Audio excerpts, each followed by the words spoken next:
저는 경상도 시골에서 평생을 살고 있는 73세 김화순입니다. 이 나이까지 살면서 제가 가장 잘한 일이라면 우리 종수를 의사로 키워낸 것입니다. 외동아들 종수를 키우며 농사일과 집안일을 도맡아 했지요. 시골에서 태어나 시골에서 나이 먹은 제가 아들 하나는 잘 키웠다고 자부합니다. 남편과는 종수가 중학교 들어갈 때 사별했지만 저 혼자서도 묵묵히 아들 뒷바라지를 했습니다. 우리 마을에서 혼자 사는 여자가 농사짓기가 쉽지는 않았습니다. 하순아, 혼자서 어떻게 농사를 지어? 재혼이라도 해야 되는 거 아니야? 동네 어르신들이 그렇게 말씀하실 때마다 저는 고개를 저었습니다. 괜찮아요. 우리 종수 크는 걸 보는 재미로 살면 되죠. 봄이면 마늘 밭에서 일하고 여름이면 오이 따고 가을이면 콩잎 따느라 허리가 휘어졌지만 힘들지 않았습니다. 그 모든 게 우리 종수 잘 되라고 하는 일이었으니까요. 새벽이면 일어나 농사일하고 저녁이면 반찬거리도 마련했습니다. 우리 동네에서 제가 담근 콩잎 장아찌가 제일이라고들 했습니다. 화순이네 콩잎장아찌는 맛이 달라. 너무 맛있어. 라면서 이웃들이 자주 달라고 했지요. 다행히 종수는 공부를 잘했습니다. 어릴 때부터 공부방에서 1등을 놓친 적이 없었지요. 어머니 걱정하지 마세요. 제가 꼭 의사가 될 테니까요. 중학교 때부터 종수가 한 약속이었습니다. 그 약속을 지키려고 얼마나 노력했는지 매일 밤 책상 앞에 앉아있는 아들 모습에 가슴이 아팠습니다. 밤늦게까지 공부하는 아들 방에 매일 밤 따뜻한 물이랑 과일을 갖다 놓았지요. 종수야, 너무 무리하지 마. 괜찮아요, 어머니. 조금만 더 하면 돼요. 다른 애들처럼 놀지도 못하고 새벽부터 밤늦게까지 공부만 했으니까요. 여름방학 때도 논둑에 앉아서 책을 보던 아들이었습니다. 어머니, 젖소 우는 소리가 공부하기 딱 좋아요. 그렇게 말하며 웃던 아들의 모습이 아직도 눈에 선합니다. 농번기에는 제가 일하는 걸 도와주겠다고 나서기도 했지만 저는 말렸습니다. 너는 공부만 열심히 해. 엄마가 다 할 수 있어.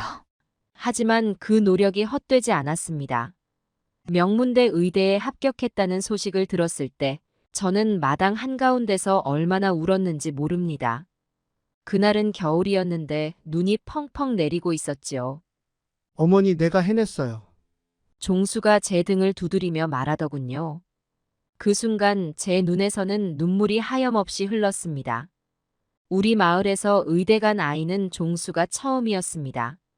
그날 밤 동네 어르신들이 다 모여 잔치를 벌였습니다.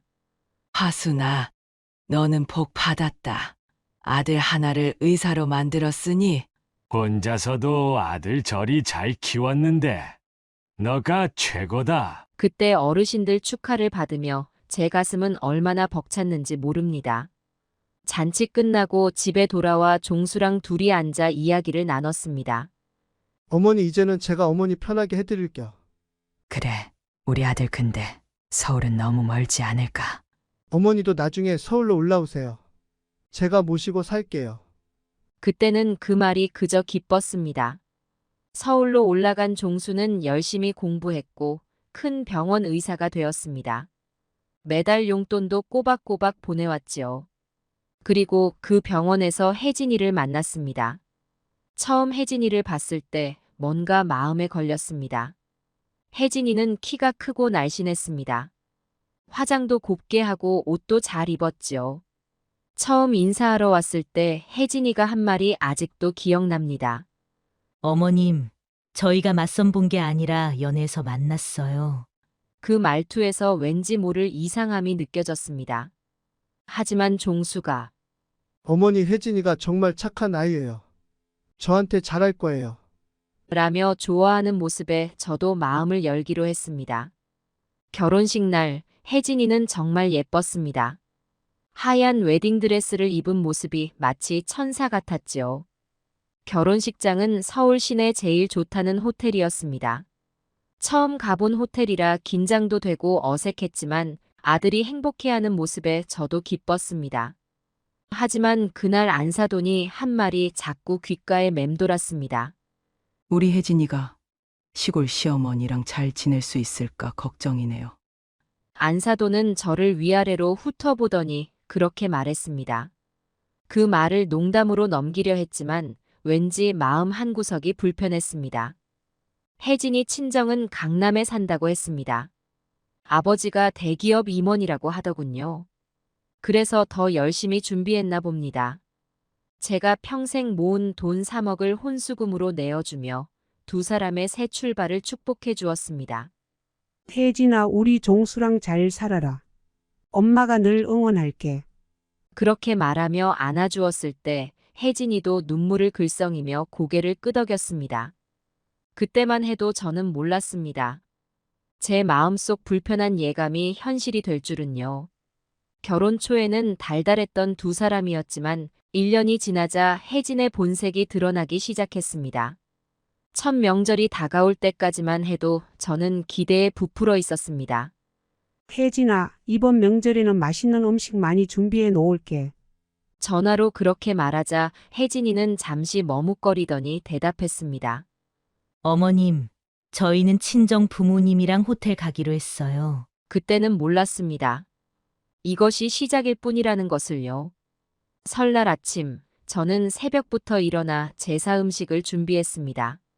종수 아버지가 돌아가신 뒤로 제사상은 제가 혼자 차려왔으니까요. 어머님, 저희는 가서 아버님 제사만 드리면 되죠? 혜진이의 전화를 받고 저는 잠시 말을 잃었습니다. 아침부터 저녁까지 함께 보내는 것이 명절인데 제사만 드리고 간다니요. 제가 전날 혼자 제사 음식 준비하는 동안 며느리는 친정 부모님과 호텔 뷔페에서 브런치를 먹었다고 하더군요. 어머님, 호텔 음식이 정말 맛있더라고요. 제사를 마치고 돌아가면서 혜진이가 그렇게 말했습니다. 그 말이 제 가슴을 찔렀습니다. 명절 음식을 준비하느라 며칠을 고생했는데 호텔 음식 맛있다는 말만 하고 가는 며느리가 서운했습니다. 추석에도 같은 일이 반복되었습니다. 이번에는 호텔 패키지를 예약했다며 제사 지내러 잠깐만 들른다고 했습니다. 종수는 이번에도 바빴습니다. 어머니 병원에 급한 환자가 있어서. 아들의 변명이 늘어갈수록 제 마음은 더욱 무거워졌습니다. 3년이 지나도 달라지지 않았습니다. 오히려 점점 더 심해졌지요. 이제는 아예 노골적으로 제사 음식을 무시하기 시작했습니다. 어머님, 요즘은 제사상도 간소화하는 추세래요. 이렇게 많이 준비하실 필요 없어요. 어차피 먹지도 않을 음식인데. 혜진이의 그런 말들이 하나둘 쌓여갔습니다. 제가 정성껏 준비한 음식들을 한 번도 맛있게 먹어주지 않았습니다. 명절 끝나고 나면 허리가 끊어질 듯 아팠지만 참았습니다. 그래도 우리 종수가 잘 살면 된다고 생각했으니까요. 하지만 종수도 점점 변해갔습니다. 이제는 제사 때도 휴대폰만 들여다보고 어머니 저희 이제 가볼게요. 시계를 보며 서두르는 아들을 볼 때마다 가슴이 아팠습니다. 명절이 끝나고 나면 혼자서 밤늦게까지 설거지를 했습니다. 허리는 아프고 다리는 붓고 무엇보다 마음이 아팠습니다. 이렇게 마음고생하느니 제사를 아예 안 지내는 게 나을까? 문득 그런 생각이 들 때도 있었습니다. 하지만 그래도 이건 우리 집안의 전통이었습니다. 제가 시집 왔을 때부터 이어온 제사였습니다. 혜진이는 친정에 가서 이런 말을 한다고 합니다. 시댁은 너무 구시대적이에요. 호텔에서 편하게 먹으면 될 것을 꼭 이렇게 힘들게 해야 하나요? 그 말을 전해 들었을 때 제 마음이 얼마나 아팠는지 모릅니다. 시어머니가 정성껏 준비한 음식을 구시대적이라고 무시하는 며느리를 보며 저는 점점 지쳐갔습니다. 그래도 참았습니다. 혹시나 제가 뭐라고 했다가 아들 부부 사이가 안 좋아질까봐 걱정되어서였지요. 하지만 이제 와서 생각해보니 제가 너무 참은 것 같습니다. 그때 제가 조금만 더 단호했더라면 지금처럼 이렇게까지 서운한 일이 생기진 않았을 텐데요. 명절마다 제 마음에 생긴 상처는 점점 더 깊어만 갔습니다. 그리고 그 상처는 곧 더 큰 아픔이 될 줄은 몰랐습니다. 3년째 되던 해 손주를 가졌다는 소식을 아들이 전화로 알려줬을 때 저는 그 자리에서 눈물이 났습니다. 어머니 혜진이가 임신했어요. 3개월이래요. 얼마나 기다린 소식이었는지 모릅니다. 저는 바로 장을 보러 나갔습니다. 임신한 며느리에게 뭘 해주면 좋을까 밤새도록 고민했습니다. 청국장 양념도 만들고 멸치볶음도 하고 장아찌도 정성껏 준비했습니다. 우리 집안 대대로 내려오는 콩잎 장아찌도 특별히 담가서 가져갔습니다. 아침 일찍 버스터미널에 도착해서 첫 차를 탔습니다. 무거운 반찬 가방을 들고 4시간을 가야 했지만 전혀 힘들지 않았습니다. 며느리와 손주 생각을 하니 마음이 설렜습니다. 서울에 도착하니 지하철을 타야 한다고 해서 아들한테 전화를 했습니다. 아들이 알려준 대로 지하철을 타고 한참을 가서야 아파트에 도착했습니다.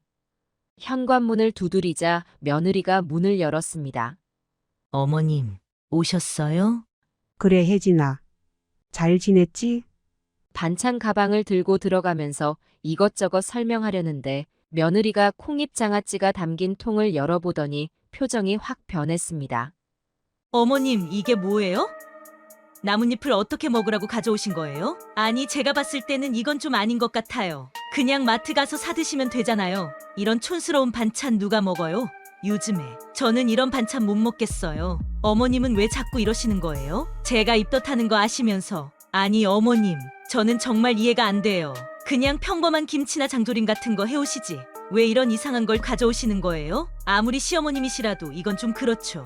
어머님이 이러시니까 제가 스트레스 받잖아요. 임신한 사람한테 이러시면 어떡해요? 진짜 못 먹겠다니까요? 냄새부터가 아우, 저 역겨워요. 어머님, 이런 거 담그실 시간에 그냥 쉬세요. 아니면 취미생활이라도 하시고. 이런 촌스러운 반찬 누가 먹어요? 저희 엄마도 이런 거 안 해요. 그냥 다 사 먹는다니까요? 어머님도 이제는 좀 시대 흐름을 따라가셔야죠. 그리고 제가 입덧이 심해서 그런 것도 있는데 어머님은 제 마음을 전혀 이해 못 하시는 것 같아요. 저는 서울에서 태어나고 자랐잖아요.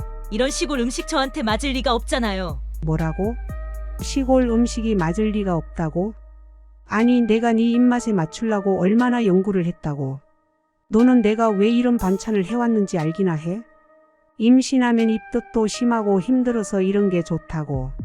이게 얼마나 귀한 음식인데. 넌 나뭇잎이라고 무시하지만 이거 종수가 되게 좋아해. 우리 동네 사람들은 이 콩잎 장아찌 달라고 난리인데 서울 사람이라고 무시하기는.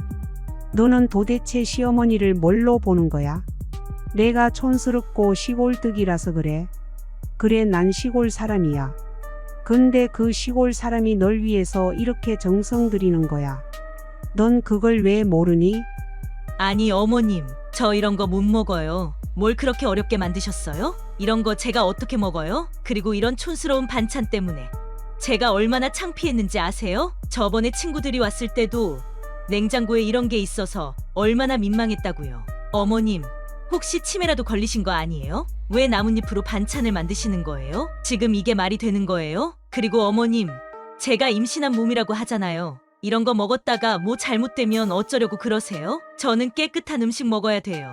마트에서 파는 위생적인 반찬 먹어야 된다고요. 그냥 이런 거 됐어요. 보기만 해도 속이 울렁거리네요. 어머님 정성이고 뭐고 간에 전 이런 거 못 먹어요. 죄송하지만 이건 버릴게요. 네, 그냥 버릴 거예요. 보세요. 이렇게요. 저는 도저히 참을 수가 없었습니다. 이게 무슨 짓이야? 너 지금 뭐 하는 거야? 내가 정성 들여 만들고 새벽부터 일어나서 고생해서 가져온 반찬을 쓰레기통에 버려. 이게 사람이 할 짓이야? 너는 시어머니가 이런 대접 받아도 되는 줄 아는 거야? 내가 너한테 뭘 그렇게 잘못했다고 이런 거야? 아니, 먹기 싫으면 안 먹으면 되지. 왜 쓰레기통에 버리고 그래? 너는 이게 얼마나 무서운 짓인지 알기나 해? 내가 얼마나 정성 들여 만든 건데. 너는 네 엄마가 해준 음식도 이렇게 쓰레기통에 버리니? 시어머니라고 무시하는 거야? 내가 시골 사람이라고 그래? 너 말대로 내가 촌스럽고 구식이라서 그래? 아니, 근데 내가 이런 대접 받으려고 새벽부터 온 거야? 내 자식 잘 되라고 3억을 혼수로 내놓기 전부터 이랬어야 했는데. 얼마나 잘난 며느리길래 시어머니 정성을 쓰레기통에 버려. 넌 이런 게 부끄럽고 창피해. 내가 더 부끄럽다. 이런 며느리 둔 게 부끄러워. 내가 여태껏 봐주고 참은 게 잘못이야. 네가 뭔데 내 음식을 쓰레기통에 버려. 아무리 맛이 없어도 아무리 싫어도 시어머니가 정성 들여 만든 거를 너는 진짜 큰 잘못을 한 거야. 내가 이런 며느리 때문에 속상해서 내가 이걸 어떻게 말로 해야 되나. 이게 사람이 할 짓이야? 어디서 이런 며느리가 다 있어? 그래, 앞으로 해오지 마라 하면 될 것을 내가 자식 준다고 이런 며느리한테 굽실거리고. 이제 알았다. 너 같은 며느리 필요 없어. 앞으로 다시는 안 와. 반찬도 안 해올 거고 연락도 안 할 거야. 네가 그렇게 부끄러워하는 시골 시어머니 이제 안 올게. 근데 말야, 내 아들은 이런 음식 먹고 자랐어. 근데 의사가 됐어, 의사. 넌 얼마나 잘났다고 이런 음식을 무시해? 너희 친정엄마는 뭐 좋은 것만 해주시나? 난 이제 너랑 말도 하기 싫다. 넌 앞으로 국물도 없어. 종수야. 종수 어딨어? 네 마누라가 지금 뭘 하는지 알아? 이런 며느리한테 속 썩을 줄 알았으면 결혼 안 시켰어. 저는 아들 집을 나와 저희 집으로 향했습니다. 집으로 돌아오는 길이 왜 그리 멀게 느껴졌는지 모릅니다. 버스 안에서 눈물이 자꾸 났습니다. 창밖으로 흐르는 풍경이 온통 흐릿했습니다. 내내 가슴이 떨렸습니다. 쓰레기통에 버려진 콩잎 장아찌가 자꾸 눈앞에 아른거렸습니다. 새벽부터 준비한 반찬들, 무거운 가방을 들고 오랜 시간을 간 길. 그 모든 것이 헛된 것이 되어버렸습니다. 버스에서 내려 집으로 걸어오는 길, 동네 친구들과 마주치지 않기를 바랐습니다. 누구라도 만나면 울음이 터질 것 같았으니까요. 현관문을 열고 들어서자마자 그대로 주저앉고 말았습니다. 그동안 참았던 서러움이 한꺼번에 밀려왔습니다. 방바닥을 치며 얼마나 울었는지 모릅니다. 평생 농사짓고 살면서 이런 수모는 처음이었습니다. 내가 이런 대접을 받으려고 아들을 의사로 키웠나 싶었습니다. 내 아들이 저런 여자한테 잡혀서 산다고 생각하니 더욱 서러웠습니다. 손바닥으로 방바닥을 치다가 결국 그대로 드러누웠습니다. 한참을 누워서 울고 또 울었습니다. 이제는 더 이상 서울 안 가야지 다짐하고 또 다짐했습니다. 아들이 전화해서 반찬 달라고 해도 바쁘다고 둘러댔습니다. 시장에 장사가 밀렸다고도 하고 허리가 아프다고도 했습니다. 이런저런 핑계를 대면서 서울 가는 걸 피했습니다. 처음에는 아들이 반찬 달라고 조르듯 전화를 했습니다. 특히 콩잎 장아찌를 해달라고 했습니다. 너는 정신머리가 있니? 네 마누라가 내 앞에서 콩잎장아찌 다 버렸는데 그걸 또 해가라고? 내가 새벽부터 준비해서 가져간 반찬을 쓰레기통에 버렸던 걸 알고도 그런 말을 하니? 너는 그래도 내 아들이야. 내가 낳은 자식이라고. 그런데 어떻게 그런 말을 할 수가 있어? 며느리는 그렇다 쳐. 서울 사람이니까 시골 음식이 이상했나 보다 하자. 근데 너는 이 음식 먹고 자랐잖아. 그 콩잎 장아찌 먹고 싶다고 투정도 부렸잖아.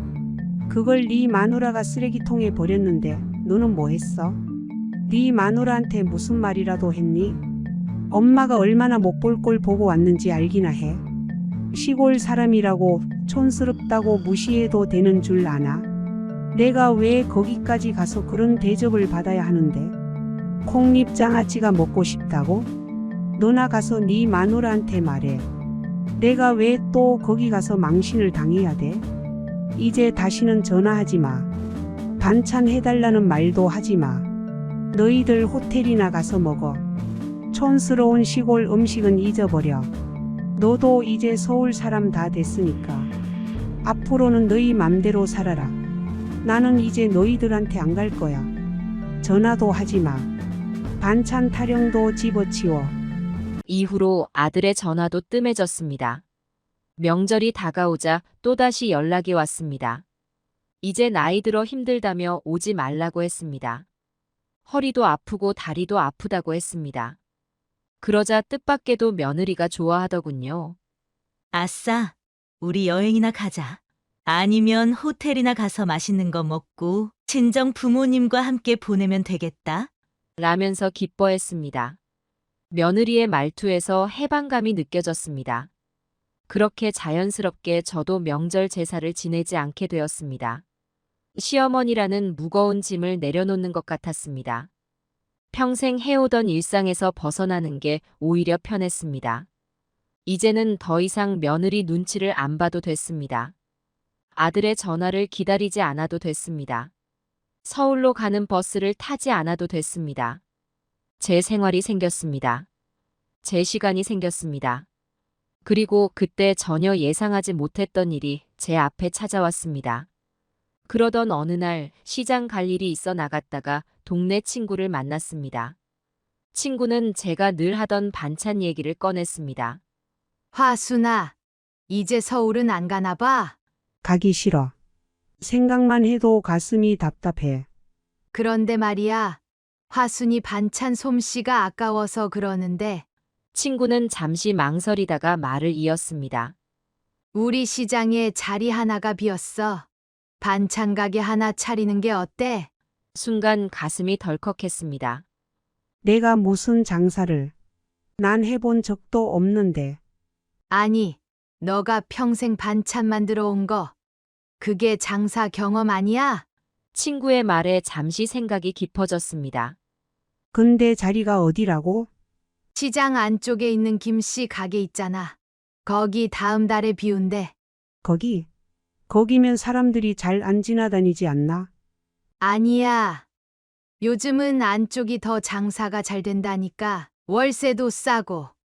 친구의 말에 귀가 솔깃해졌습니다. 근데 돈이 얼마나 들어? 보증금이 500에 월세 50만 원. 생각보다 적은 금액이었습니다. 통장에 있는 돈으로 가능한 금액이었습니다. 화순이 반찬은 우리 동네에서 모르는 사람이 없잖아. 친구의 말이 제 마음 한켠을 건드렸습니다. 내가 장사는 무슨. 또 그런 소리 해. 화순이가 얼마나 솜씨가 좋은데. 집에 돌아와 하루 종일 생각했습니다. 시장 안쪽 그 자리를 눈에 그리며 이리저리 재보았습니다. 처음에는 자신이 없었습니다. 장사라니 해본 적도 없는 일이었습니다. 하지만 평생 반찬을 만들어 온 제 손맛만은 자신이 있었습니다. 동네에서는 늘 제 반찬을 칭찬했었지요. 명절 때면 이웃들이 찾아와 반찬을 얻어가곤 했습니다. 문득 쓰레기통에 버려진 콩잎 장아찌가 떠올랐습니다. 며느리는 버렸지만 우리 동네 사람들은 늘 맛있다고 했었지요. 하룻밤, 이틀밤을 뒤척이다 결심을 했습니다. 해보자. 한번 해보자. 아들 생각에 끙끙 앓느니 가게 일로 바쁜 게 나을 것 같았습니다. 다음 날 친구를 찾아갔습니다. 그 자리 아직 안 나갔어? 아직 안 나갔어. 할 마음이 생겼어. 해볼까 해. 그렇게 시작된 일이었습니다. 저는 그렇게 시장 안쪽에 조그만 가게를 얻었습니다. 가게를 보러 갔을 때 생각보다 자리가 괜찮아 보였습니다. 안쪽이라 조용하긴 했지만 시장 안에서 반찬 재료를 구하기는 오히려 더 좋을 것 같았습니다. 작지만 깨끗한 가게였습니다. 이제 새로운 시작을 할 때가 된 것 같았습니다. 이 가게가 제 인생을 완전히 바꿔놓을 거라고는 그때는 상상도 못했습니다. 장사가 잘 됐습니다. 콩잎 장아찌를 찾는 손님이 특히 많았습니다. 처음에는 동네 아주머니들이 호기심에 들렀다가 맛을 보고는 깜짝 놀라시더군요. 아니, 이 맛이 우리 시어머니 장아찌 맛이네. 옛날에 먹던 그 맛이 나요. 소문이 나기 시작했습니다. 서울에서 내려온 손님들은 이런 맛있는 시골 반찬을 구경도 못했다며 항상 사갔습니다. 특히 주말이면 서울 사람들이 많이 왔습니다. 어머니, 이런 반찬 서울에서는 돈 주고도 못 사요. 이거 한번 먹어보고 계속 생각나서 또 왔어요. 입소문이 나면서 주말엔 줄을 서는 손님도 생겼습니다. 아침 일찍부터 장아찌를 사러 오시는 분들 때문에 더 일찍 가게 문을 열어야 했습니다. 마을 부녀회에서도 단체 주문이 들어왔습니다. 화순 씨, 우리 마을 행사 때 반찬 좀 해주세요. 다른 데서 사면 이 맛이 안 나요. 이웃시장 상인들도 단골이 되었습니다. 아침 장사 시작하기 전에 들러서 반찬 사가는 게 일과가 되었지요. 특히 제가 담그는 마늘종 장아찌와 고추장아찌는 금세 동이 났습니다. 아침에 내놓으면 점심도 안 돼서 다 팔렸습니다. 단골들은 제가 새로 장아찌를 담그면 연락 달라고 부탁하기도 했습니다. 어머니, 저 단골이에요. 마늘 쫑장아찌 나오면 꼭 연락해 주세요. 고추장아찌는 언제 나와요? 우리 아들이 이거 먹고 싶다고 해서요. 더 이상 서울 며느리 생각에 마음 아파할 시간도 없었습니다. 장을 보고 반찬을 만들고 손님을 맞이하다 보면 하루가 금방 지나갔습니다. 이제는 아침에 일어나는 게 즐거웠습니다. 더 맛있는 반찬을 만들어야지 하는 생각에 가슴이 설렜습니다. 이제는 누군가의 어머니가 아닌 제 이름을 가진 사람이 되어가고 있었습니다. 손님들이 맛있다고 할 때면 가슴 한켠이 따뜻해졌습니다. 쓰레기통에 버려졌던 그 콩잎 장아찌가 이제는 제 자부심이 되었습니다. 매일 아침 반찬통을 정성스레 닦으며 생각했습니다. 이제는 더 이상 서러워하지 말자고. 이제는 당당하게 살자고. 내 반찬을 알아주는 사람들이 이렇게 많은데 며느리 하나 날 몰라준다고 서러워할 필요 없다고. 그렇게 하루하루 제 가게는 번창해 갔습니다. 어느 날 아들이 전화를 걸어왔습니다. 어머니 집사람이 임신 중 우울증이 심해졌어요. 그래서 요리를 안 해요. 그래서 제가 밥을 시원찮게 먹어요. 어머니 반찬이 먹고 싶네요. 난 이제 반찬 안 해. 어머니 이번만 제발. 내가 반찬 가게 한다는 거 몰랐지? 네? 반찬 가게요. 시장에서 반찬 가게 해. 돈 주고 사 먹어. 어머니, 우리 가게는 택배도 돼. 돈 보내면 반찬 보내줄게. 아니 갑자기 반찬 가게는 어떻게? 네 마누라가 쓰레기통에 버린 그 콩잎 장아찌 여기선 줄 서서 사가. 어머니 그때 일은 죄송해요. 미안하면 돈 주고 사 먹어. 이제 남 반찬 안 해줘. 그래도 어머니가 직접. 내가 왜? 니들 입맛에 맞추려고 이제 안 해. 사 먹든지 말든지 알아서 해. 전화를 끊고 나니 가슴이 뭉클했습니다. 이제는 더 이상 눈치 보며 반찬을 하지 않아도 됩니다. 내 가게에서 내 이름으로 당당하게 팔면 되니까요. 가게가 더욱 번창하여 이제는 직원이 7명이 되었습니다. 처음엔 반찬 하나하나 제가 직접 만들었는데 이제는 혼자 감당할 수 없을 만큼 손님이 많아졌습니다. 동네 아주머니들을 1명, 2명 모셔왔습니다. 제 손맛을 똑같이 내려면 시간이 좀 걸렸지만 이제는 제법 손발이 맞았습니다. 아침 일찍부터 밤늦게까지 반찬을 만들어도 수요를 따라가지 못할 정도였습니다. 어머니, 오늘도 콩잎장아찌 다 팔렸어요? 내일 아침에 와보세요. 아침 몇 시에 오면 될까요? 일찍 오셔도 줄 서야 해요. 가게 문을 열기도 전에 손님들이 기다리고 있었습니다. 인근 식당에서도 제 반찬을 납품해달라는 요청이 들어왔습니다. 화순 씨 반찬이면 우리 식당 손님들이 좋아할 것 같아서요. 이 맛은 정말 어디서도 못 먹어봤어요. 너무 엘레강스해요. 한 식당, 두 식당. 입소문이 나면서 주문량이 늘어났습니다. 70이 넘어 시작한 사업이 대박이 난 거지요. 처음에는 겁도 났고 망설여졌던 일이었는데 이제는 매일 아침이 설렙니다. 동네 어르신들은 저를 보며 대단하다고 합니다. 나이 들어서도 저렇게 열심히 하시니 우리도 힘이 나요. 화순 씨 보면 우리도 뭐라도 해볼까 하는 용기가 생겨. 젊은 사람들은 SNS에 제 가게를 소개하며 진정한 로컬 맛집이라고 하더군요. 휴대폰으로 사진도 찍어가고 어떤 분들은 제가 반찬 만드는 모습도 찍어갔습니다. 어머니, 이거 유튜브에 올려도 될까요? 할머니의 손맛이 살아있는 진짜 로컬 맛집이에요. 이런 맛집이 우리 동네에 있다는 게 자랑스러워요. 처음에는 그게 뭔지도 몰랐는데 이제는 그런 게 장사에 도움이 된다는 걸 알았습니다. 서울에서도 일부러 찾아오는 손님이 늘었습니다. 주말이면 서울 차들이 시장 앞을 가득 메웠습니다. 어머니, 인터넷 보고 왔어요. 서울에서는 이런 맛을 못 찾겠더라고요. 그 말을 들을 때마다 가슴 한켠이 뜨거워집니다. 매일 아침 가게 문을 열 때마다 감사한 마음이 듭니다. 인생이 이렇게 달라질 수 있다는 게 신기합니다. 어느 날 가게 문을 닫으려는데 아들과 며느리가 찾아왔습니다. 어머니, 오랜만에 보는 아들의 얼굴이 피곤해 보였습니다. 며느리는 뒤에 숨어서 고개를 들지 못했습니다. 무슨 일이야? 어머니, 저희가 할 말이 있어서요. 직원들을 먼저 보냈습니다. 셋이 마주 앉았는데 아무도 먼저 말을 꺼내지 못했습니다. 바빠서 시간 없어. 용건만 말해.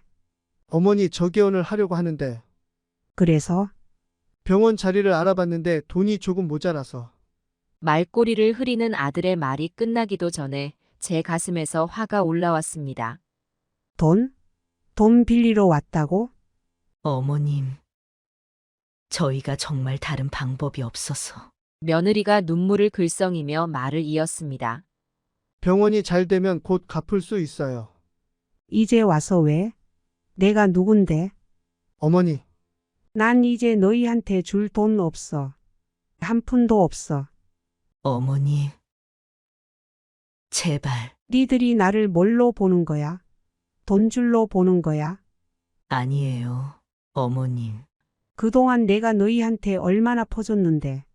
어머님, 그때는 정말 죄송했어요. 죄송했다고? 지금 와서?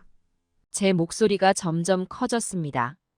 내가 정성 들여 만든 반찬을 쓰레기통에 버릴 때는 그런 생각 안 났지? 그때는 제가 잘못. 이제 와서 돈이 필요하니까 찾아온 거야? 며느리가 흐느끼기 시작했습니다. 어머님, 저희가 정말 죄송해요. 정말 제가 잘못했어요. 나는 이제 너희들이랑 상관없는 사람이야. 어머니, 제발요. 각자 잘 살아. 난 이제 내 인생 찾았으니까. 어머님, 너희는 이제 국물도 없어. 어머니, 저희가 잘못했습니다. 제발 한 번만 도와주세요. 아들이 무릎까지 꿇으려 했습니다. 그만해. 더 이상 구걸하지 마. 어머니, 나가. 이제 가게 문 닫아야 해. 어머님, 저희가 진심으로 반성하고 있어요. 반성? 돈이 필요해서 하는 반성이잖아. 아니에요. 너희가 언제 날 생각해 준 적 있어?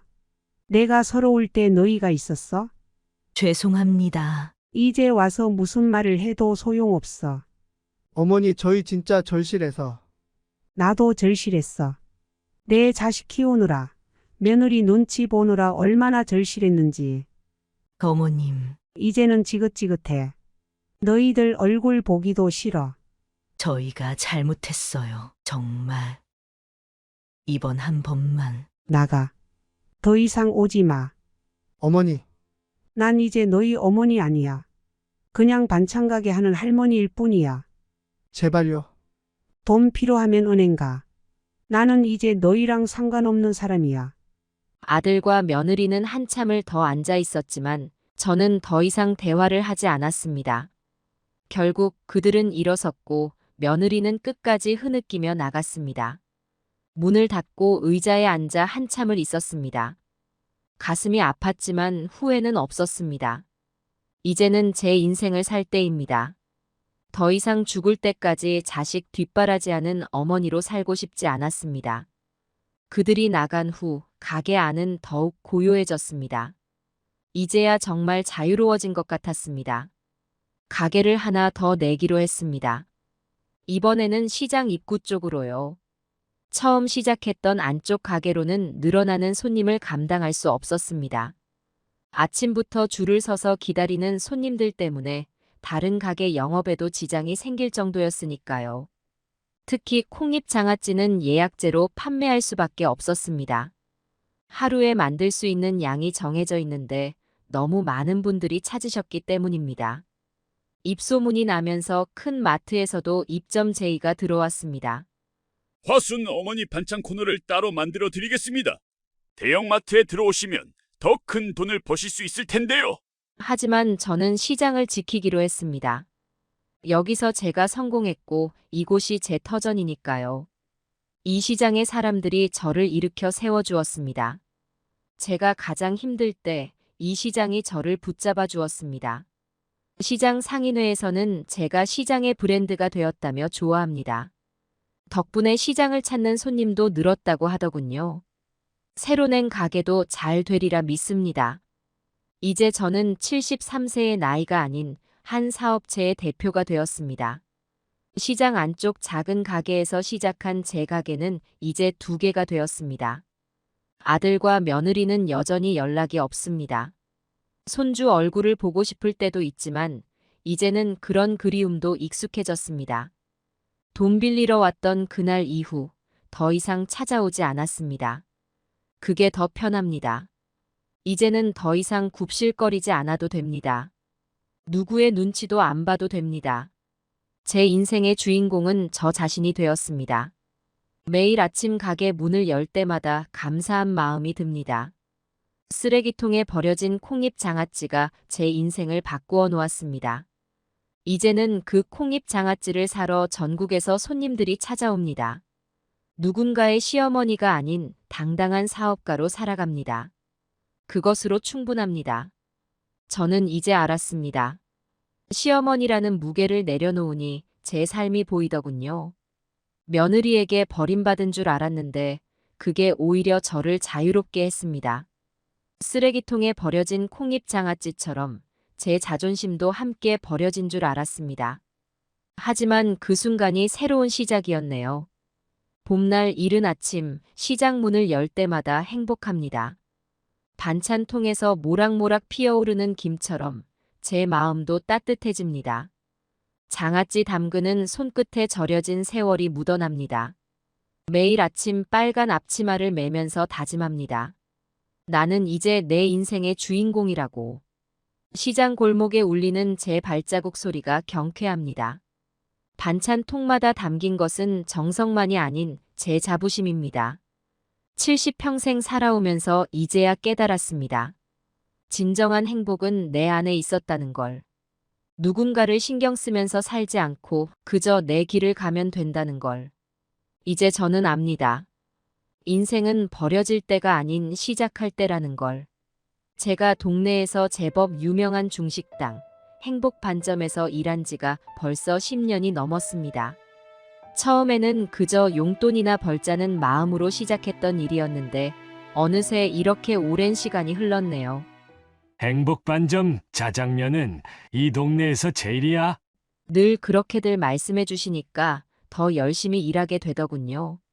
아침이면 제일 먼저 나와서 가게 문을 열고 바닥도 쓸고 닦고 테이블도 정리하고 그렇게 하루를 시작했어요. 선자 씨가 출근하면 우리 가게가 반짝반짝해져요. 사장님이 늘 그렇게 말씀하시곤 했죠. 젊었을 때는 정말 바쁘게 움직였어요. 한 번에 10그릇도 거뜬히 나르고 주방 일까지 도맡아 했었죠. 우리 가게 10년 터줏대감이야. 없어서는 안 될 사람이지. 주방장님도 저를 그렇게 인정해 주셨어요. 아침부터 밤까지 쉬지도 않고 일했죠. 손님이 많은 날은 서서 일한 시간이 12시간이 넘을 때도 있었어요. 선자 씨 잠깐 앉아서 쉬었다 해. 동료들이 그렇게 말해도 쉬지 않고 일했답니다. 여름이면 땀이 비오듯 했고 겨울이면 관절이 쑤셨지만 그때는 허리가 아프다, 다리가 붓는다 이런 말도 없었어요. 선자 씨는 정말 부지런해요. 젊은 사람들도 선자 씨만큼은 못해. 그런 말을 들을 때마다 더 힘이 났었죠. 배달도 많이 했어요. 비가 오나 눈이 오나 더운 날이나 추운 날이나 오토바이를 타고 이 동네 저 동네 다니면서 음식을 배달했죠. 그런데 말이죠. 요 몇 년 사이 몸이 예전 같지가 않더군요. 처음에는 그냥 피곤한가 보다 했어요. 하지만 점점 더 심해졌습니다. 아침에 일어날 때면 허리가 뻐근해서 한참을 앉아 있어야 했어요. 어휴, 이제 나이가 드나 보다. 그렇게 혼자 중얼거리면서도 일은 계속했죠. 한 번은 이런 일도 있었습니다. 설거지를 하고 있는데 갑자기 어지러워서 그대로 주저앉을 뻔했어요. 선자 씨, 괜찮아요. 얼굴이 너무 하얗네. 주방장님이 놀라서 저를 부축해 주셨죠. 그날은 구급차까지 불렀어요. 혈압이 많이 높다고 하더군요. 이러다 쓰러지면 어쩌려고 그래요? 병원부터 가봐요. 사장님이 걱정스러운 목소리로 말씀하셨어요. 그날 이후로 자주 어지러움이 찾아왔어요. 병원에 가보니 온갖 검사를 다 하더군요. 관절도 많이 닳았고 허리 디스크도 있네요. 나이도 있으시니 무리하면 안 됩니다. 의사 선생님 말씀이 그랬어요. 특히 오래 서 있으면 다리가 푹푹 쑤시고 발목이 퉁퉁 부어올랐습니다. 압박 스타킹도 신어보고 파스도 붙여보고 안 해본 게 없었어요. 밤에는 온몸이 쑤셔서 잠도 제대로 못 이루게 됐어요. 누워있어도 허리가 아파서 이리저리 뒤척이다가 겨우 잠이 들면 어느새 아침이 오고. 선자 씨 요새 많이 힘들어 보여요. 좀 쉬세요. 직원들이 걱정스러운 눈빛으로 말했어요. 아침에 일어나는 게 가장 큰 고통이었어요. 알람 소리에 겨우 눈을 떠도 몸이 말을 듣지 않았거든요. 아이고, 허리야. 매일 아침 이렇게 한숨부터 나왔습니다. 진통제를 먹어도 소용이 없었어요.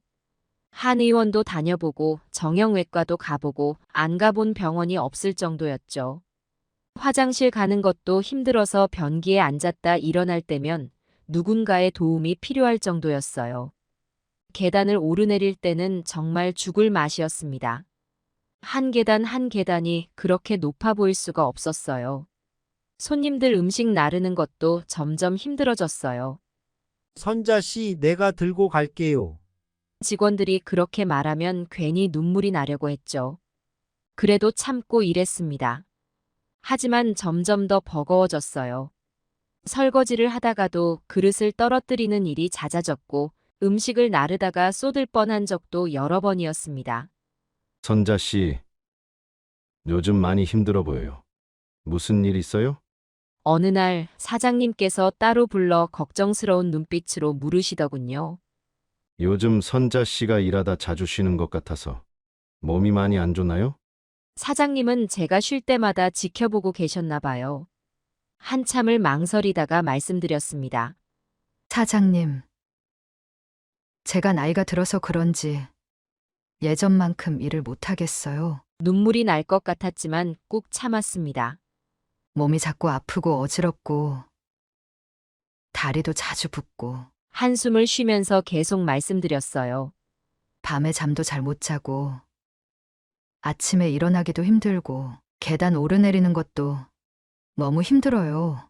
병원은 가보셨어요? 사장님이 걱정스러운 목소리로 물으셨어요. 네. 여러 병원을 다 가봤어요. 의사 선생님들이 뭐라고 하던가요? 일을 줄이라고, 휴식이 필요하다고. 제 말을 듣고 계시던 사장님은 잠시 생각에 잠기셨어요. 선자 씨, 그동안 고생 많았어요. 10년 동안 우리 가게를 이만큼 키워준 게 다 선자 씨 덕분이에요. 그러시면서 제 손을 잡아주셨습니다. 솔직히 말씀드리면 제가 하나 생각한 게 있어요. 조심스럽게 말씀드렸습니다. 그래서 말인데 평일에만 일하고 주말은 쉬면 어떨까 해서요. 사장님은 잠시 생각하시더니 흔쾌히 허락해 주셨습니다. 당연하죠. 선자 씨도 이제 좀 쉬어가면서 일하세요. 주말에는 푹 쉬고 평일에만 나오세요. 정말 그래도 될까요? 그럼요. 주말에는 다른 직원들이 하면 되죠. 그렇게 저는 평일 직원이 되었습니다. 아침 10시부터 저녁 6시까지 하루 8시간만 일하기로 했어요. 서서 일하는 건 여전히 쉽지 않았지만 주말만큼은 제대로 쉴 수 있다는 생각에 마음이 한결 가벼워졌습니다. 그래도 서서 일하는 건 여전히 쉽지 않았습니다. 하지만 두 자식 명진이와 명선이를 혼자 키워낸 자부심으로 버텨냈습니다. 33살의 아들 명진이는 대기업에서 승승장구하고 있었고 30살의 딸 명선이는 유명 입시학원에서 국어를 가르치고 있었죠. 두 아이 모두 좋은 배우자를 만나 결혼도 하고 이제는 각자의 가정을 꾸리고 있었어요. 명진이는 7살, 5살 된 아들이 둘 있고 명선이는 4살 된 예쁜 딸아이가 있었죠. 주말이 되면 정말 행복했어요. 늦잠도 실컷 자고 TV도 보고 좋아하는 드라마도 실컷 봤습니다. 가끔은 시장에 가서 반찬거리도 사고 집 안청소도 하면서 여유롭게 보냈죠. 아침에는 늦게까지 푹 자고 일어나서 여유롭게 아침도 먹고 좋아하는 음악도 들으면서 쉬었어요. 주말이면 찜질방도 가면서 정성껏 돌봐주었죠. 그렇게 평화로운 날들이 이어졌습니다. 하지만 그때는 몰랐어요. 이 평화가 오래가지 않을 거라는 걸. 제 마음 편한 주말이 얼마 남지 않았다는 걸. 변화는 6개월 전부터였어요. 어느 금요일 저녁 큰아들 명진이한테서 전화가 왔습니다. 어머니, 내일 급한 회사 워크샵이 생겼어요. 애들 좀 봐주실 수 있으세요? 갑작스러운 부탁이었지만 워크샵이라는 말에 거절할 수가 없었죠. 그래. 데려와라. 어쩔 수 없지. 토요일 아침 일찍 명진이가 아이들을 데리고 왔어요. 엄마, 내일 저녁에 데리러 올게요. 애들 잘 부탁드려요. 그렇게 말하고 서둘러 나가더니 며느리가 뒤돌아보며 말했어요. 아, 맞다. 애들 도시락은 꼭 유기농으로 해주세요. 요새 애들이 예민해서. 아침부터 깜짝 놀랐어요. 도시락을 어떻게 유기농으로? 내일 쿠팡으로 올 거예요. 그것만 써주세요. 명진이 내외는 그렇게 말하고 황급히 나가버렸어요. 큰 손주는 7살, 작은 손주는 5살. 아이들은 문을 열자마자 신발도 제대로 안 벗고 집 안으로 뛰어들어갔어요. 일주일 뒤 이번에는 딸 명선이한테서 전화가 왔어요. 엄마, 이번 주말에 남편이랑 결혼기념일이라서. 전화를 받자마자 긴 한숨이 나왔어요. 엄마, 우리 애 이번에 학교 들어가야 해서 한글 좀 가르쳐 주세요. 뭐라고? 시간 날 때마다 한글 카드 좀 보여주시면 돼요. 제가 사다 놓을게요. 거절하고 싶었지만. 엄마, 이번만 부탁해요. 다음부터는 안 그럴게요. 그 다음부터는이라는 말이 거짓말일 줄은 그때는 몰랐어요. 한 달이 지나고 이번에는 명진이가 제주도 여행을 간다고 하더군요. 며느리가 그러더군요. 어머니, 이번에 패키지가 너무 저렴해서 주말에 좀 봐주시면 안 될까요? 그리고 어머니, 큰애 숙제가 있는데. 숙제는 또 뭐니? 받아쓰기 연습이랑 수학 문제집 10페이지만 봐주세요. 가방에서 문제집을 꺼내보니 한숨이 절로 나왔어요. 이게 10페이지가 아니라 100페이지는 되겠네. 애들이 할머니랑 있을 때 조금씩만 하면 돼요. 명진이 내외는 그렇게 말하고 가버렸어요. 그 다음 주는 명선이가 엄마, 친구들이랑 강원도 가기로 했어요. 토요일 하루만. 하루만이라고? 네. 아, 그리고 애가 요새 입맛이 없어서. 순간 가슴이 철렁했어요. 특별식으로 해주셔야 할 것 같아요. 특별식이라니? 된장국은 멸치 말고 조개로 우려서 밥은 현미랑 흑미 섞어서. 길게 이어지는 주문사항에 머리가 지끈거렸어요. 한 달에 한 번씩 보던 손주들을 이제는 2주에 한 번 보게 됐어요. 그런데 요구사항은 점점 더 많아졌죠. 어머니, 애들 간식은 치킨이나 피자 말고 영양식으로 부탁드려요. 엄마, 우리 애 알레르기가 있어서 이런 건 절대 주면 안 돼요. 주말마다 장보기도 다르게 해야 했어요. 명진이네 애들은 유기농 식품만, 명선이네 아이는 무농약 제품만. 이유식 만들 듯 장보기를 해야 했죠. 2달이 지나자 이제는 매주 손주들을 봐달라고 하더군요. 엄마, 이번에는 회사 동기 결혼식이라. 엄마, 이번에는 남편 가족들이랑 여행 가기로 해서. 매주 다른 이유를 대면서 아이들을 맡기는 게 당연해졌어요. 그러다가 어느 날은 어머니, 애들 중국어 과외 선생님이 토요일에만 되신대요. 뭐라고? 1시간만 수업하러 오실 거예요. 어머니는 옆에서 애들 좀 봐주시고. 이제는 주말에 과외까지. 스트레스가 너무 심해져서 밤에 잠도 못 이루게 됐어요. 금요일만 되면 가슴이 두근거리고. 내일은 또 뭘 시키려나? 이번엔 무슨 핑계를 대려나? 이런 생각에 잠을 못 잃었죠. 평일에는 일하느라 힘든데 주말에는 이런 스트레스로 몸이 더 망가져 갔어요. 씨, 얼굴색이 왜 이렇게 안 좋아요? 월요일만 되면 사장님이 걱정스러운 얼굴로 물으셨죠. 자식들은 제 사정은 모른 채 엄마가 계셔서 너무 좋아요. 우리 엄마는 손주 보는 게 낙이잖아. 서로 자랑하듯 그런 말을 하더군요. 하지만 전 점점 지쳐갔어요. 허리 통증은 날이 갈수록 심해지고, 무릎은 계단 오르내리기도 힘들 정도로 아프고, 밤에는 걱정에 시달리고, 아침에는 피곤해서 일어나기도 힘들고, 그렇게 매일매일이 지옥 같았어요. 선자 씨 병원은 가봤어요. 직장 동료가 걱정스럽게 물었죠. 가봤어. 스트레스성 위염이래. 약을 먹어도 나아질 기미가 보이지 않았어요. 왜냐하면 스트레스의 원인이 없어지지 않았으니까요. 매주 금요일만 되면 어머니, 이번 주말에도. 그 전화만 들어도 속이 울렁거리고 어지러웠어요. 자식들의 요구사항은 점점 더 많아졌고, 어머니, 애들 책도 읽어주시고 영어 CD도 들려주시고. 엄마, 우리 애 피아노 연습도 시켜주시고. 이제는 보모가 된 것 같았어요. 아니, 보모보다 더 심했죠. 보모는 적어도 월급이라도 받잖아요.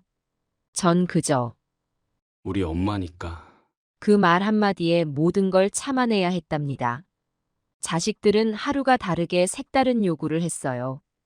어머니, 애들 간식은 직접 만든 거로 해주세요.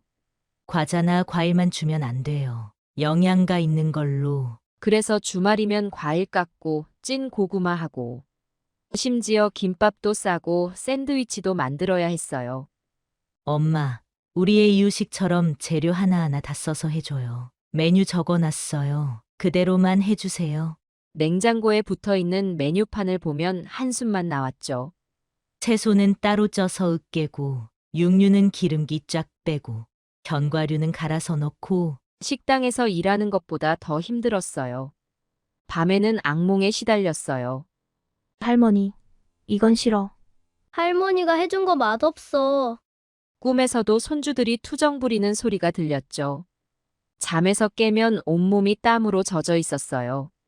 이러다가 내가 잘못될 것 같아. 거울을 보면 얼굴이 초췌해져 있었어요. 살도 빠지고 눈도 움푹 들어가고 한 달 새 몇 살은 더 늙어 보이더군요. 평일에도 일이 손에 잡히지 않았어요. 선자 씨, 오늘도 그릇 깨뜨렸네요. 주방장님이 걱정스러운 목소리로 말씀하셨죠. 죄송해요. 제가 요즘 정신이 없어서. 그러면서도 퇴근할 때면 또 다른 걱정이 시작됐어요. 내일은 무슨 핑계로 애들 맡기려나. 이번엔 또 무슨 요구를 할까. 가슴이 답답하고 숨이 막혔어요. 밤마다 진통제를 먹어야 잠들 수 있었죠. 그러다 보니 위장도 망가지고. 선자 씨 이러다 큰 병 나겠어요. 동료들의 걱정 어린 말이 하루 이틀이 아니었어요. 하지만 자식들은 엄마, 이번에는 친구들이랑 골프 약속이 있어서. 엄마, 내일 남편이랑 지방 가야 해요. 매주 새로운 이유로 전화가 왔어요.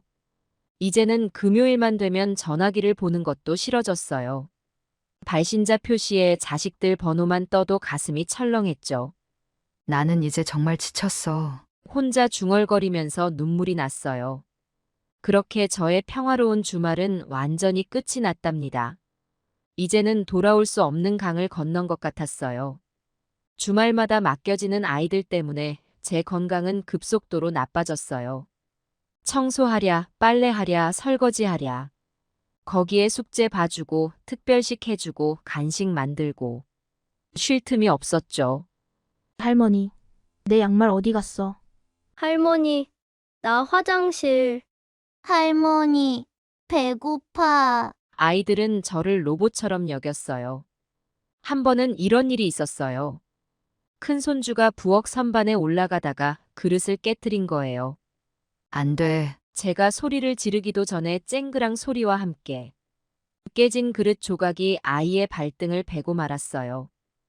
으앙. 아이의 울음소리에 가슴이 덜컥 내려앉았죠. 불이 나게 병원으로 달려갔어요. 할머니가 아이를 제대로 못 봐서 이런 일이 생겼네요. 간호사의 말이 가슴에 비수가 되어 꽂혔어요. 그날 저녁 명진이 부부가 병원으로 왔죠. 어머니, 애들 다치면 어떡해요? 좀 더 신경 써서 봐주세요. 며느리의 말에 아무 대꾸도 할 수 없었어요. 저도 얼마나 놀라고 가슴이 아팠는지. 하지만 그들은 제 마음은 전혀 헤아리지 않았죠. 그 일이 있고 나서부터 자식들의 요구는 더 심해졌어요. 엄마, 애들 장난감은 다 소독하고 써야 해요. 물과 세제를 5대1로 섞어서 닦아주시면 돼요. 이제는 소독 전문가가 된 것 같았어요. 장난감뿐만이 아니었죠. 어머니, 애들 옷은 반드시 삶아서 빨아주세요. 손빨래로 해주시고 섬유유연제는 절대 쓰면 안 돼요. 빨래만 하는데도 하루가 다 가더군요. 설상가상으로 아이들은 옷을 자주 갈아입었어요. 더워. 옷 갈아입을래. 이거 싫어. 저거 입을래. 하루에 서너 번씩 옷을 갈아입히니 빨래가 산더미였죠. 주말이면 베란다에 빨래가 걸리고 장난감들은 소독하느라 거실 바닥에 널려 있고 제 집이 아닌 것 같았어요. 어느 날은 명선이가 이런 말을 하더군요. 엄마, 우리의 이유식 그릇은 중탕해 주세요. 아니, 이걸 매번 어떻게 이렇게까지 하냐고 하려는데 요새 육아 트렌드가 그래요. 엄마는 몰라서 그러시겠지만 한숨만 나왔어요. 애들 먹을 물도 보통 물이 아니었어요. 수돗물은 절대 안 되고 정수기물도 안 돼요. 생수도 특정 브랜드만 줘야 해요. 심지어 아이들 방에 온도계와 습도계까지 달아야 했어요. 실내 온도는 23도, 습도는 50%로 맞춰주세요. 애들이 예민해서 이거 안 지키면 감기 걸려요. 그러면서 매일같이 체크하라고 하더군요. 이제는 아침에 눈 뜨면 제일 먼저 온도부터 확인했어요. 창문 열고 닫고 하루 종일 그것만 신경 쓰는 거예요. 또 어느 날은 엄마, 이제 애들 방에서 절대 휴대폰 하시면 안 돼요. 전자파가 애들한테 안 좋대요. 전화도 마음대로 못 받게 되었어요. 그러다가 중요한 전화라도 놓치면 엄마는 왜 전화를 안 받으세요? 이런 말을 들어야 했죠. 주말이면 이제 아예 손님도 못 오게 했어요. 엄마, 다른 사람들이랑 접촉하면 애들한테 병균 옮길 수 있어요. 특히 요새 같은 때는 조심해야 해요. 그렇게 말하면서도 자기들은 여행 다니고 그 모순된 상황이 저를 더 힘들게 했어요. 몸이 아파서 정형외과에 갔더니 무릎 연골이 많이 닳았네요. 허리 디스크도 심각한 상태고요. 의사 선생님 말씀이 심각하셨어요. 과격한 운동이나 힘든 일은 피하셔야 합니다. 하지만 그게 말처럼 쉽지 않았죠. 아이들은 제 건강 상태와는 상관없이 할머니, 업어줘. 할머니, 안아줘. 이런 요구를 계속했으니까요. 거절하면 울고 불고 떼를 쓰고 결국 아픈 몸을 이끌고 아이들을 안아야 했어요. 밤이 되면 온몸이 쑤시고 아파서 진통제 없이는 잠들 수가 없었어요. 그런데 자식들은 엄마, 우리가 이렇게 자주 맡기는 게 미안하긴 한데 엄마도 손주 보는 재미로 사시는 거 아니에요? 이런 말들을 아무렇지도 않게 하는 거예요. 점점 더 지쳐가는 제 모습이 보였어요. 거울 속에는 제가 아닌 다른 사람이 있는 것 같았죠. 소파에 앉아 있어도 허리가 아파서 오래 있지 못하고 계단은 한 계단 한 계단이 지옥 같았어요. 하지만 자식들의 전화는 계속 왔답니다. 엄마, 이번 주말에도. 그 말을 듣는 순간 갑자기 어지러움이 확 몰려왔어요. 화장실로 달려가 세면대를 붙잡고 쓰러질 듯 서 있는데 엄마, 들리세요? 전화기 너머로 명선이 목소리가 들렸어요. 그래. 간신히 대답은 했지만 속이 메스꺼워서 말도 제대로 못했어요. 그럼 토요일 아침 일찍에 데려다 줄게요. 제 대답도 듣기 전에 전화를 끊어버리더군요. 화장실 거울을 보니 얼굴이 하얗게 질려 있었어요. 병원에서 처방받은 약을 먹고 겨우 진정이 됐죠. 그날 밤 잠을 이루지 못하고 생각했어요. 내가 언제까지 이렇게 살아야 하나. 이러다가 정말 큰 병이 나면 어쩌나. 식은땀을 흘리며 뒤척이다가 겨우 잠이 들었는데 새벽에 극심한 통증으로 눈을 떴어요. 허리가 아파서 움직일 수가 없었어요. 전화기를 더듬어 119에 전화를 했죠. 허리 디스크가 터질 것 같아서 그러는데. 응급실에 실려갔어요.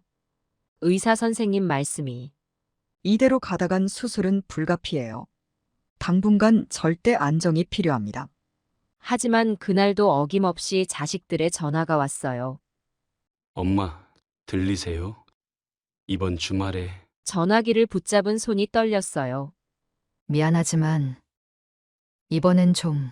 말을 채 끝내기도 전에 명진이가 말했어요. 이번엔 정말 중요한 약속이에요. 다음부터는 이러지 않을게요. 제발 이번 한 번만. 늘 듣던 그 말이었죠. 결국 또 저는 그래 라고 대답했어요. 응급실에서 맞은 주사 자국도 채 아물기도 전에 또다시 손주들을 봐야 했죠. 이제는 아이들 목소리만 들어도 가슴이 두근거리고 현관문 소리만 들어도 숨이 막힐 것 같았어요. 밤마다 악몽에 시달렸죠. 할머니, 할머니. 아이들이 저를 부르며 쫓아오는 꿈. 소리를 지르며 깨면 온몸이 땀으로 젖어 있었어요. 약을 먹어도 소용이 없었어요. 병원에서 받은 수면제도, 한의원에서 지은 한약도, 아무것도 저를 편하게 해주지 못했답니다. 그렇게 지옥 같은 날들이 이어졌어요. 더 이상은 안 되겠다고 결심할 때마다 자식들의 엄마 이번만 이라는 말에 무너지고 제 건강은 날이 갈수록 나빠져만 갔어요.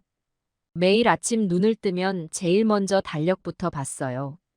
그러다 금요일만 되면 어김없이 전화가 왔죠.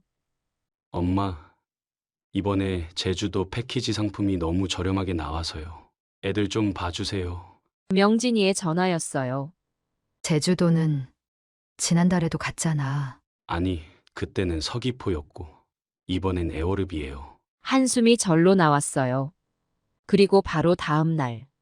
엄마, 저희 동창회 모임이 강원도라서 가야 해요. 이번엔 명선이었죠.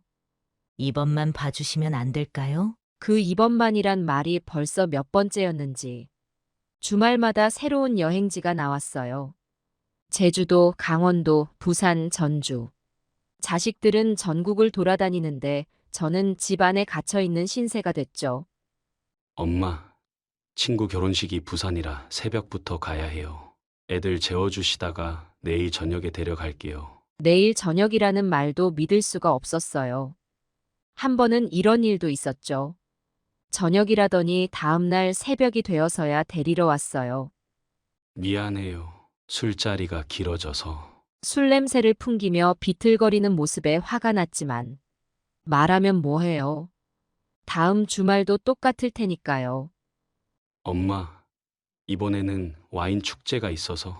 엄마, 이번에는 캠핑 가기로 해서. 어머니, 이번에는 글램핑장 예약이 되어서. 매번 새로운 이유였어요. 힘들다고 말해봤자 돌아오는 대답은 뻔했죠. 에이, 우리 엄마가 제일 잘하시잖아요. 우리 엄마는 주말에 안 심심하잖아. 다른 할머니들은 다 손주 키우는 게 낙이래요. 한숨만 나왔어요. 다른 할머니들 얘기를 꺼낼 때면 더 속이 상했죠. 옆집 할머니는 손주들 보는 게 제일 좋대요.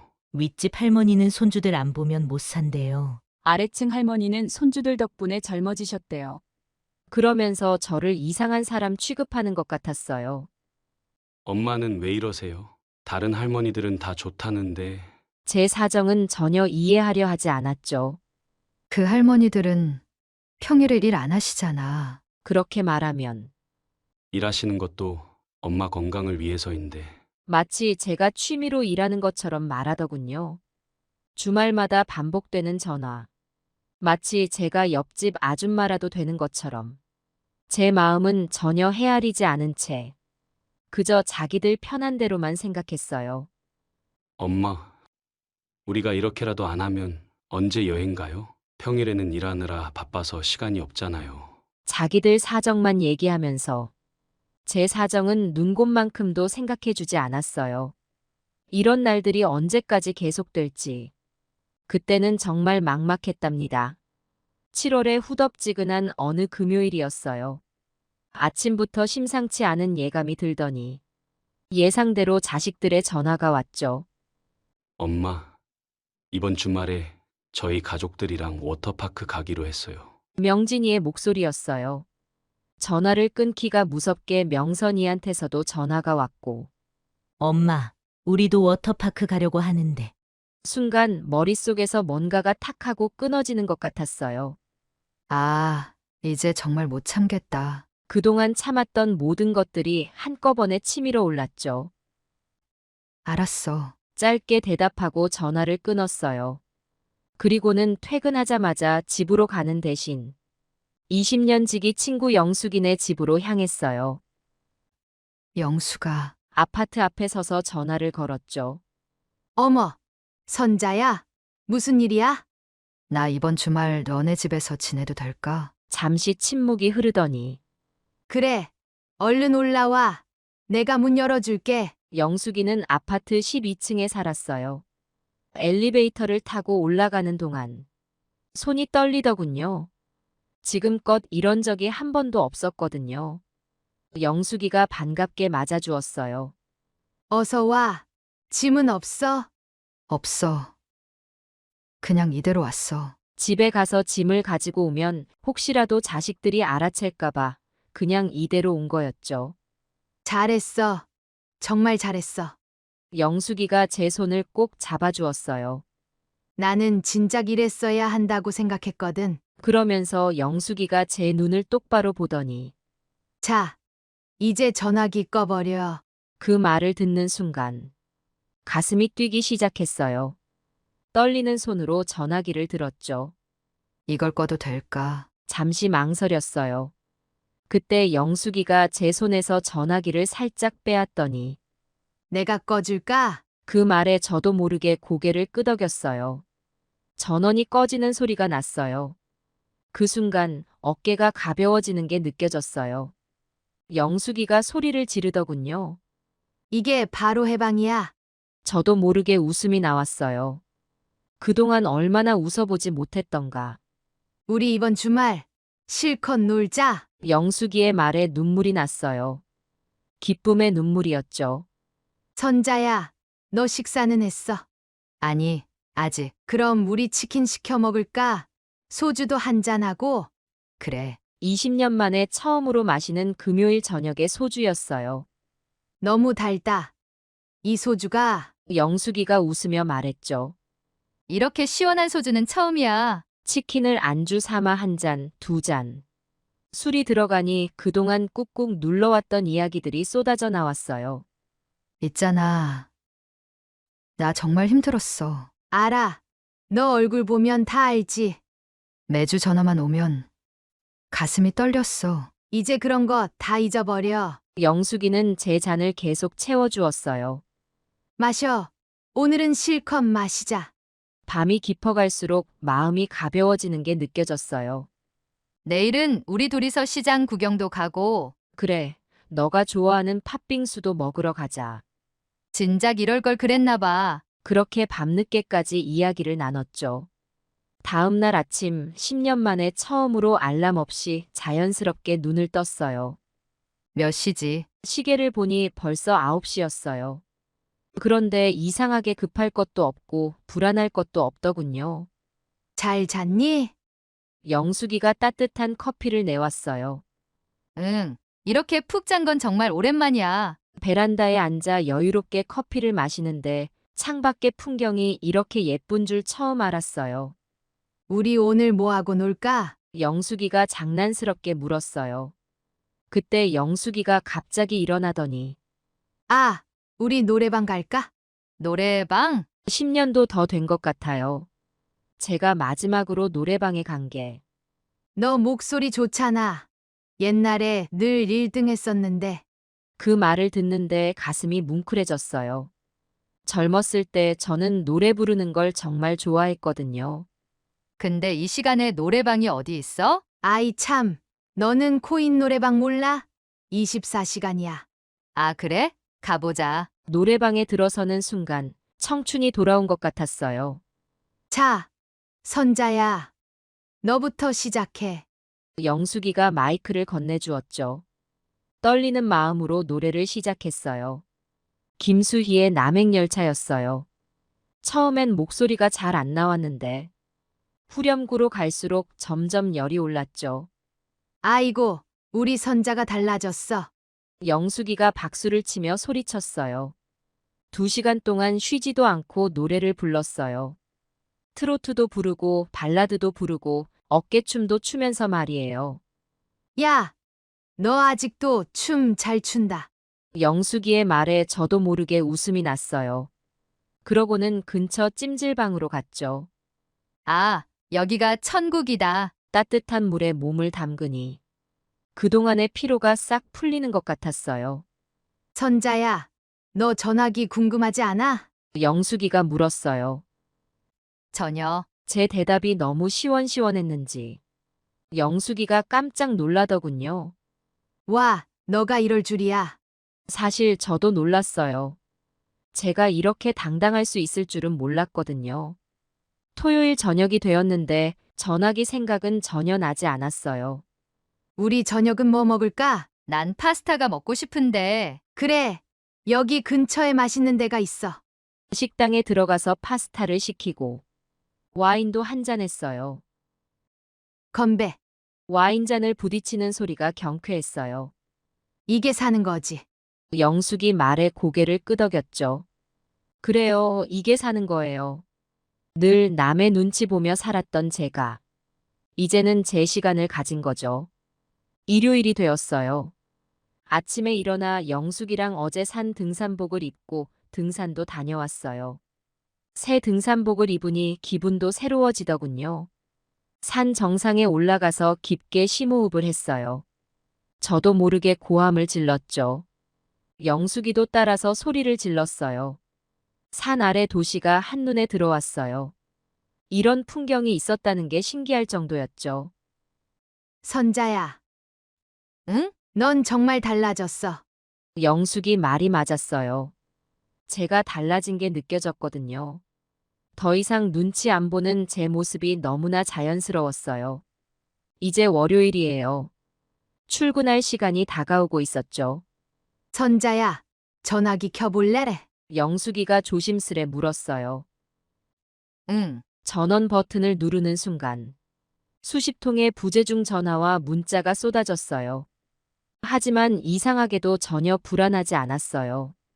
오히려 마음이 더 단단해진 것 같았죠. 이제 난 달라질 거야.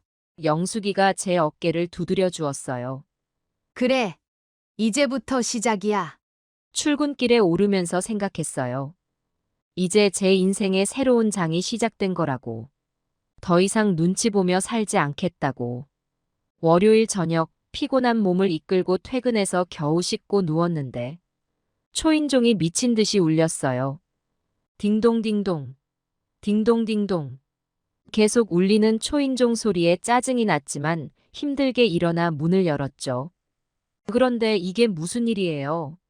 명진이와 명선이가 며느리 사위까지 데리고 와 있는 게 아니겠어요? 현관문이 열리자마자 명진이가 신발도 제대로 안 벗고 들어오더니 소리부터 질렀어요. 엄마, 도대체 무슨 생각으로 이러신 거예요? 우리가 얼마나 찾았는지 알아요? 전화는 왜 안 받아요? 도대체 어디에 계셨던 거예요? 엄마가 이럴 수가 있어요? 와이프가 워터파크 간다고 얼마나 좋아했는데 예약금에 위약금까지 다 물어주고 와이프는 실망해서 울고불고 엄마는 전화 한 통 없이 어디로 사라진 거예요? 우리 보고 어떻게 하라는 거예요? 이게 말이 돼요? 엄마는 우리 마음은 하나도 생각 안 하시는 거예요? 아니 적어도 며느리 생각은 하셨어야죠. 난 정말 엄마가 이럴 줄은 꿈에도 몰랐다고요. 이게 우리 엄마가 맡기는 한 거예요? 그러자 이번에는 며느리가 한 발 앞으로 나서더니 어머니 정말 이해가 안 되네요. 저희가 뭘 그렇게 잘못했나요? 애들 좀 봐달라고 한 게 그렇게 큰 잘못인가요? 다른 집 시어머니들은 다들 손주 본다고 난리인데 어머니는 이게 뭐 하시는 거예요? 어제는 애들이 열이 났어요. 할머니가 보고 싶어서 그런지 밤새도록 울었다고요. 저는 회사 조퇴하고 애들 간병하고 했는데 어머니는 그새 편하게 놀고 계셨던 거예요? 아니, 최소한 문자라도 하나 주시지. 저는 정말 어머니가 이런 분이실 줄 몰랐어요. 결혼할 때 시어머니 복 받았다고 친구들한테 자랑했는데 이제 뭐라고 해요? 어머니, 제가 봤을 때는 너무 이기적이세요. 손주들 얼굴 한번 보기 싫으시다는 거잖아요. 그럼 차라리 그렇게 말씀해 주시지. 이렇게 잠적하시면 저희 보고 앞으로 어떻게 하라는 거예요? 이번에는 명선이가 벌떡 일어서더니 엄마, 진짜 이해가 안 돼요. 우리가 뭘 그렇게 잘못했다고 이러시는 건데요? 엄마는 맨날 우리 어렸을 때 얘기하면서 나는 너희 둘 키우느라 얼마나 고생했는데 이러시더니 이제는 손주들 보는 것도 싫으세요? 이번에 얼마나 힘들게 친구들이랑 시합 맞춰서 계획 세운 줄 알아요? 다들 휴가 내고 숙소 예약하고. 근데 엄마 때문에 다 망쳤잖아요.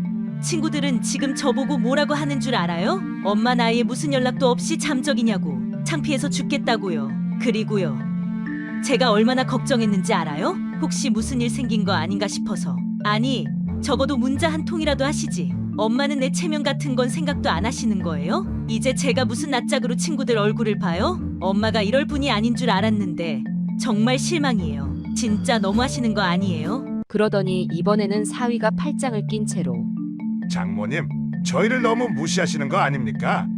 우리 엄마 같은 경우는 절대 이러지 않으세요. 손주들 본다고 하면 자기 일 다 밀어두고 달려오시는데 장모님은 왜 이러시는 건지 정말 이해가 안 되네요. 저희 집사람이 얼마나 상처받았는지 아세요? 밤새 잠도 못 자고 눈물만 흘렸다고요. 제가 결혼할 때는 장모님이 이런 분이신 줄 몰랐습니다. 아니, 솔직히 말씀드려서 좀 실망스럽네요. 우리 집사람한테 이런 상처를 주시면 앞으로 어떻게 어머님을 편하게 대하겠습니까? 그리고 장모님, 요즘이 어떤 세상입니까? 맞벌이 안 하면 애들 제대로 키울 수나 있습니까? 그런 걸 이해 못 하시나요? 어머니도 젊었을 때 고생 많이 하셨다면서요? 그럼 지금 저희 사정도 좀 이해해 주셔야 하는 거 아닙니까? 정말 너무하시는 것 같아요. 네 사람은 마치 준비라도 한 듯이 돌아가면서 저를 몰아세웠어요. 엄마, 이러시면 안 돼요. 어머니, 제발 정신 좀 차리세요. 엄마, 우리 마음도 좀 생각해 주세요. 장모님, 이게 도대체 말이 됩니까? 자식들과 사위, 며느리는 끝도 없이 자기들 얘기만 늘어놓았어요. 제 입장은 물어보지도 않은 채 그저 자기들의 불만만 쏟아내고 있었죠. 그때 이제는 더 이상 참을 수가 없었어요. 제 인생에서 가장 큰 폭발이 시작되었습니다. 전부 다 입 닥쳐. 너희들은 내가 로봇인 줄 아니? 나도 사람이야. 나이 들어 몸도 안 좋은 사람이라고. 평일에는 일하고 주말엔 쉬어야 하는 나이라는 걸 몰라? 내 몸 상태도 모르면서 매주 주말마다 손주를 맡기고 여행 다니기 바쁘더구나. 도대체 내 상황이나 건강에 대한 고려는 전혀 없고 너희들 자기들 즐길 생각만 했지. 이제는 더 이상 못 해주겠으니까 다시는 애들 맡기지 마. 내가 왜 평일에만 일하는 줄 알아? 몸이 안 좋아서 주말에는 쉬어야 겨우 버티는 거야. 너희들은 맨날 놀러 다니면서 나한테는 물어보지도 않고 애들만 맡기면 되는 줄 알아? 너희들은 여행 다니면서 돈 쓰고 즐기면서 정작 나는 매주 손주 간식값, 밥값에 얼마나 나가는 줄 생각이나 해봤니? 정말 날 로봇처럼 여기는 건지 내 입장은 전혀 생각하지 않고 말이야. 허리도 아프고 다리도 아픈데 손주들은 하나같이 내 말을 듣지도 않아. 너희들이 뭘 안다고 나한테 이래라 저래라야. 내가 지시할 수 있는 힘도 없고 힘겹게 겨우 돌보고 있는데 너희들은 그저 당연하다는 듯이 애들을 맡기고 가버리면 끝인 줄 알아? 다른 할머니들 얘기는 하지도 마. 난 남들이 아니야. 나는 나고 내 체력에는 한계가 있다고. 남들이야 애 봐주는 걸 취미처럼 여기든 편하게 보든 할 수 있겠지만 난 그럴 상황이 전혀 아니라고. 내 상태가 어떤지 너희들은 알고나 있니? 내가 지금 몇 살인 줄 알아? 젊었을 때처럼 기운이 있는 것도 아니고 병원에서는 무릎 연골이 다 닳았대. 허리 디스크는 심각하대. 그런데 너희들은 내 건강 걱정은 하나도 안 하더라. 오히려 놀러갈 생각만 하고 내가 몇 번을 어렵게 이야기해도 대수롭지 않게 넘기면서 매주 당연하게 애들을 맡기려고만 하잖아. 내가 평일마다 힘들게 일하고 주말에 또 애들을 돌봐야 하니까 속으로 얼마나 걱정하고 두려움에 떨며 밤잠을 설쳤는지 너희들은 몰라. 너희들 여행 간다고 전화 올 때마다 이번엔 또 무슨 핑계를 대려나 이러면서 밤잠도 못 잤다고 돈 얘기하는데 내가 매주 손주들 간식값이랑 밥값으로 얼마나 쓰는지는 생각해봤어? 너희들은 놀러 다니느라 돈 쓰고 나는 애들 먹이느라 돈 쓰고 내가 평생 일해서 모아둔 돈이 다 어디로 가는 줄 알아? 그리고 말이야, 애들이 나를 어떻게 보는 줄 알아? 할머니가 하는 건 다 맛없다, 재미없다 이러면서 내 말은 씨도 안 먹히고 그저 시키기만 하고 내가 힘들다고 말해도 너희들은 귀등으로도 안 듣더구나. 우리 엄마가 제일 잘하시잖아요. 그 말 한마디면 다 될 줄 알았니? 내가 로봇도 아니고 신데렐라 코스프레 하는 것도 아니야. 주말만 되면 속이 울렁거리고 어지러워서 병원 가면 다 스트레스성이래. 진통제 먹어가면서 일하는 엄마가 얼마나 힘들었는지는 생각도 안 하고 너희들은 맨날 여행 가고 골프 치고 친구 만나러 다니고 난 주말에 쉬어야 월요일부터 또 일할 수 있다고. 식당에서 8시간 서 있는 게 얼마나 힘든 줄 알아? 그렇게 일하고 와서 또 손주들 보라고? 내가 무슨 슈퍼맨이야? 허리 아파서 똑바로 서지도 못하는 사람한테, 계단 올라갈 때마다 다리가 후들거리는 사람한테, 밤새 관절 쑤셔서 잠도 못 자는 사람한테 손주 보는 게 낙이라고? 누가 그런 소리를 해? 너희들이 나보고 뭐라고 했는지 기억나? 엄마는 왜 이러시냐고? 내가 왜 이러는지 정말 모르겠어. 매주 금요일마다 전화 와서 엄마 이번 주말에 그 말만 들어도 가슴이 덜컥 내려앉았어.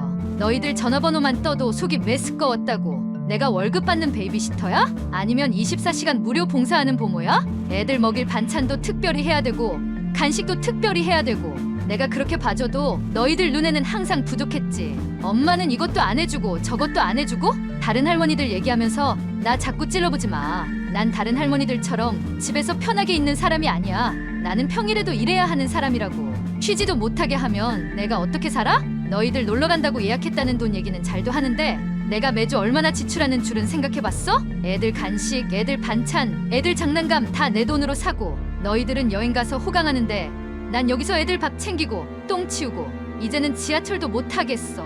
무릎이 너무 아파서 병원비가 얼마나 나오는 줄 알아? 매달 약값으로만 30만 원이 넘어간다고. 근데 너희들은 내 병원비 한 번이라도 물어본 적 있어? 나 아픈 거 알면서도 매주 전화해서 어딜 맡기기나 하고 이제는 진짜 못하겠다. 내 몸이 아닌 것 같아.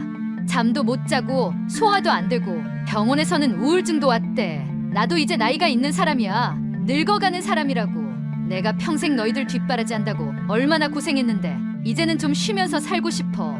나도 사람답게 살고 싶다고. 친구들도 만나고 싶고 취미생활도 하고 싶고. 근데 너희들은 그런 건 생각도 안 하지? 나보고 너희 인생의 거치대가 되라는 거야? 핸드폰 거치대야 뭐야? 나한테 그만 기대. 이제 그만할 거야. 더 이상은 못해. 내가 죽어나가든 말든 너희들은 관심도 없잖아. 나 원래 이런 사람 아니었어. 너희들이 나를 이렇게 만든 거야. 매주 전화할 때마다 가슴 떨리고 속 메스꺼운 게 얼마나 힘든 줄 알아? 밤에 잠들기 전에 내일은 또 뭐라고 하나 이러면서 걱정하는 게 얼마나 괴로운 줄 알아? 너희들은 맨날 워터파크니 제주도니 골프니 나는 주말마다 감옥에 갇혀 있는 거나 다름없었어. 애들 숙제 봐주랬다가 잘못 가르쳤다고 뭐라 하고 밥을 해줬다가 영양식이 아니라고 또 뭐라 하고. 내가 무슨 영양사야? 요리사야? 짜파게티 요리사야 뭐야? 주말만 되면 내가 왜 지지고 볶고 쇼를 해야 되냐고. 너희들 어렸을 때는 그렇게 키워도 됐는데 왜 손주들한테는 이렇게 까다롭게 구는 거야? 나 이제 진짜 지쳤어. 더는 못하겠어. 앞으로는 너희들 마음대로 놀러 다니든 말든 나한테는 오지 마. 내가 이렇게까지 말해야 돼? 내가 이런 사람이었나? 너희들이 날 이렇게 만든 거야. 이제 알겠어? 이제는 진짜 끝이야. 다시는 애들 맡기지 마. 나도 이제 내 인생 살 거야. 너희들처럼. 라고 말하며 자식들을 내보냈습니다. 문이 닫히는 소리가 나자마자 한동안 저는 문 앞에 그대로 서 있었습니다. 집 안을 가득 채우던 시끌벅적한 소음이 사라지니 생경한 침묵만이 흐르고 있었습니다. 이제 정말 혼자구나 하는 생각에 마음이 잠시 허전하기도 했지만 그와 동시에 한결 가벼워진 감정도 들었습니다. 오랜 시간 동안 주말마다 반복되던 부담과 피로가 한순간에 걷어지는 느낌이었습니다. 거실에 혼자 앉아 있자니 제 몸이 무겁고 피곤했음을 새삼 느꼈습니다. 나도 많이 지쳐있구나 싶어서 조용히 소파에 몸을 기댔습니다. 손주들이 뛰놀던 공간이 고요하게 가라앉은 것을 보니 지금까지 쌓아왔던 피로가 몸 구석구석에서 드러나기 시작했습니다. 늘 돌봐야 했던 아이들이 떠나고 나니 긴장했던 마음도 풀리면서 마치 그동안 억누르고 참아왔던 것들이 차례차례 밀려드는 듯 했습니다. 문득 제 삶이 얼마나 오랜 세월 동안 가족을 위한 것이었는지 떠올랐습니다. 자식들을 위해 모든 걸 바치며 젊은 날을 보냈고 그 뒤로는 손주들을 돌보며 또 다른 책임을 이어왔습니다. 이제 그 모든 의무에서 잠시 벗어나니 저는 비로소 저 자신을 위한 시간이 생겼다는 생각이 들었습니다. 마음속에 숨겨놓았던 작은 자유가 조심스럽게 고개를 드는 것 같았습니다. 잠시 고요를 즐기고 싶어 차를 끓여와서 창가에 앉았습니다. 차가운 창문 너머로 보이는 풍경이 평소보다 더욱 선명하게 다가왔습니다. 늘 정신없이 지나가던 나무, 하늘, 거리의 모습들이 이제는 마치 처음 보는 것처럼 느껴졌습니다. 마치 제 삶의 중심을 다른 곳에 두고 살았던 시간들을 돌아보라는 듯이 평소에 못 봤던 것들이 눈에 들어왔습니다. 그동안 얼마나 나를 잊고 살았는가 생각해보니 가슴이 뭉클해졌습니다. 늘 누군가를 위해 시간을 썼고 저 자신은 그저 뒤로 밀어둔 채 달려온 세월이었습니다. 언제부터 저를 위한 시간을 잃었는지조차 기억나지 않을 정도로 제 인생은 늘 가족의 요구와 필요에 맞춰져 있었습니다. 그러나 그날 제 앞에 놓인 차 한 잔을 바라보며 이제는 진정으로 저 자신을 위해 살아가야 할 때가 되었음을 느꼈습니다. 비록 아직은 어색했지만 저는 마음속으로 작은 다짐을 했습니다. 더는 누군가의 기대에 부응하기 위해 제 삶을 희생하지 않겠다고, 제 자신을 잊지 않겠다고 말입니다. 잠시 후 침대에 누워 불을 끄고 어둠 속에서 조용히 누워 있었습니다. 그동안 평일과 주말을 구분하지 않고 살아온 제 일상에서 이제는 제 시간을 지켜낼 수 있는 주말이 생겼다는 사실이 저를 위로해 주었습니다. 오늘 하루가 제 인생에서 새로운 시작을 알리는 날이라는 생각이 들었습니다. 그날 고요 속에서 저는 제 인생의 다음 페이지를 차분히 준비하는 마음으로 잠을 청했습니다. 정신없는 평일을 보내고 주말 아침에 눈을 떴을 때 손주들 소리로 늘 시끌벅적하던 집이 조용해진 것을 느끼며 묘한 가벼움과 함께 어딘가 허전한 기분이 밀려왔습니다. 이제는 정말 저를 위해 시간을 쓸 수 있게 되었지만 한편으로는 혼자 지내는 것이 익숙하지 않아 낯설었습니다. 매주 손주들이 와서 시간을 보내고 정신없이 밥을 챙기고 놀아주던 일들이 어느새 제 일상의 일부가 되어버렸던 것입니다. 손주들 없이 맞이하는 첫 주말은 차분하고 고요했지만 어디선가 공허함이 느껴졌습니다. 시끌벅적했던 손주들과의 순간들이 그리워질 줄은 몰랐습니다. 혼자 지내게 되니 차를 끓여놓고 마주 앉아 창밖을 보며 저 자신을 돌아보게 되었습니다. 그제서야 제가 잃어버린 시간이 얼마나 많았는지 느껴졌습니다. 마치 주름진 제 손을 보는 것 같았습니다. 아이를 키우면서 제 자신을 위한 시간은 가져본 적이 없었고 그 시간이 지금까지도 이어져 온 것이었지요. 제가 얼마나 많은 시간과 에너지를 잃어버렸는지 생각하니 감정이 복잡해졌습니다. 이제야 비로소 저 자신을 위한 삶을 살아보겠다고 결심했지만 막상 혼자 남으니 두 가지 감정이 교차했습니다. 저도 하고 싶은 일을 하며 살겠다고 다짐했지만 문득 손주들이 달려와 제게 매달리던 모습, 아이들이 웃으며 제잘되던 모습이 떠오르면 마음 한구석이 허전해지기도 했습니다. 하지만 차츰 제 일상을 되찾고 저를 돌보는 법을 배우기 시작했습니다. 오랫동안 미뤄왔던 취미 생활을 하나씩 시작해보기로 마음먹었습니다. 근처 문화센터에서 요가나 수채화 교실에 등록해볼까 고민했고 오랜 친구들과의 연락도 다시 시작했습니다. 오랜만에 친구들과 만나서 서로 그동안의 고생담을 나누며 웃고 떠드는 동안 놓았던 감정들이 조금씩 회복되는 기분이 들었습니다. 제 이야기를 누군가에게 털어놓을 수 있다는 사실만으로도 마음이 한결 가벼워졌습니다. 병원도 다니기 시작했습니다. 그동안 참고 있던 허리와 무릎 통증을 더는 지나치지 않기로 했습니다. 이제는 더 이상 참지 않고 저의 건강을 돌봐야 할 때라고 생각했습니다. 의사와 상담을 하며 치료 계획을 세우고 필요한 약을 처방받으며 제 몸을 챙기는 일이 생각보다 중요한 일임을 새삼 깨달았습니다. 그동안 제 몸이 얼마나 상해 있었는지 알게 되니 제가 참으로 많은 것을 참고 살아왔음을 인정할 수밖에 없었습니다. 어느 날 아침 눈을 떴을 때 제 마음속에 고요한 평화가 찾아온 것을 느꼈습니다. 이제는 누구의 돌봄을 강요받지 않고 저 자신을 위해 시간을 쓸 수 있다는 사실이 새삼 감사하게 느껴졌습니다. 매주 주말 전마다 전화벨이 울리고 가슴이 덜컥 내려앉던 그 불안감이 사라지니 저의 일상이 얼마나 소중한지 새삼 깨달았습니다. 이제는 저도 저의 삶을 위해 살아도 된다는 생각이 들었습니다. 며칠 후에는 근처 공원을 산책하며 계절의 변화를 온전히 느껴보았습니다. 그동안 늘 바쁘게 지내느라 사소한 것들에 눈 돌리지 못했던 제가 이제야 비로소 가을의 공기를 온전히 느낄 수 있었습니다. 바람에 떨어지는 낙엽을 바라보며 마치 제 삶의 한 장이 마무리되고 새로운 시작이 다가오는 듯한 기분이 들었습니다. 지금까지 살아온 세월을 돌아보니 가슴이 뭉클해졌습니다. 저는 제 역할을 다했고 이제는 제 삶을 살아갈 때라는 것을 알게 되었습니다. 이렇게 차츰 저만의 시간을 즐기기 시작하던 중에 자식들에게서 연락이 왔습니다. 그들은 그동안 제가 얼마나 힘들었는지 깨달았다며 미안하다고 했습니다. 이제는 저에게 부담을 주지 않겠다고 약속하더군요. 자식들이 제 결정을 존중하고 주말에 놀러 다니지 않고 손주들과 함께 한다는 이야기를 들었을 때 그제서야 진정한 안도감을 느낄 수 있었습니다. 저는 이제 자식들에게 더 이상 부담이 되지 않는 부모로서 스스로의 삶을 찾아가고 있었습니다. 자식들이 성장하는 동안 저로서의 역할을 다했으니 이제는 그들이 독립하여 스스로 부모로서의 역할을 해나가는 모습을 보며 저도 그들을 신뢰하고 응원해 줄 수 있게 되었습니다. 이제는 그들로부터의 부담에서 벗어나 자유로워진 것입니다. 주말마다 차 한 잔을 마시며 조용한 집에서 책을 읽거나 음악을 들으며 평화로운 시간을 보냅니다. 조용한 시간을 가지면서 저는 다시금 제 자신의 소중함을 깨닫게 되었습니다. 그동안 억눌려왔던 감정을 해소하고 잃어버린 저를 되찾아가는 과정이 저에게는 큰 치유가 되었습니다.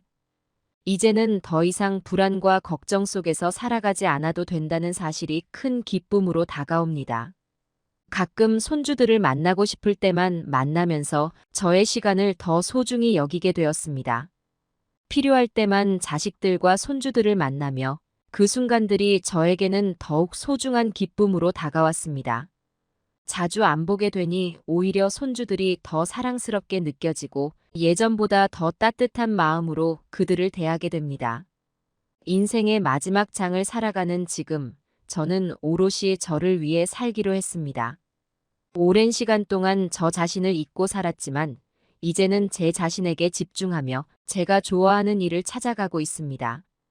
더 이상 누군가의 요구나 기대에 얽매이지 않고 자유롭게 제 삶을 살아가려 합니다. 이제는 제 나름의 삶을 즐기며 자주 산책을 나가고 새로운 취미를 배우며 작은 기쁨들을 찾아가고 있습니다.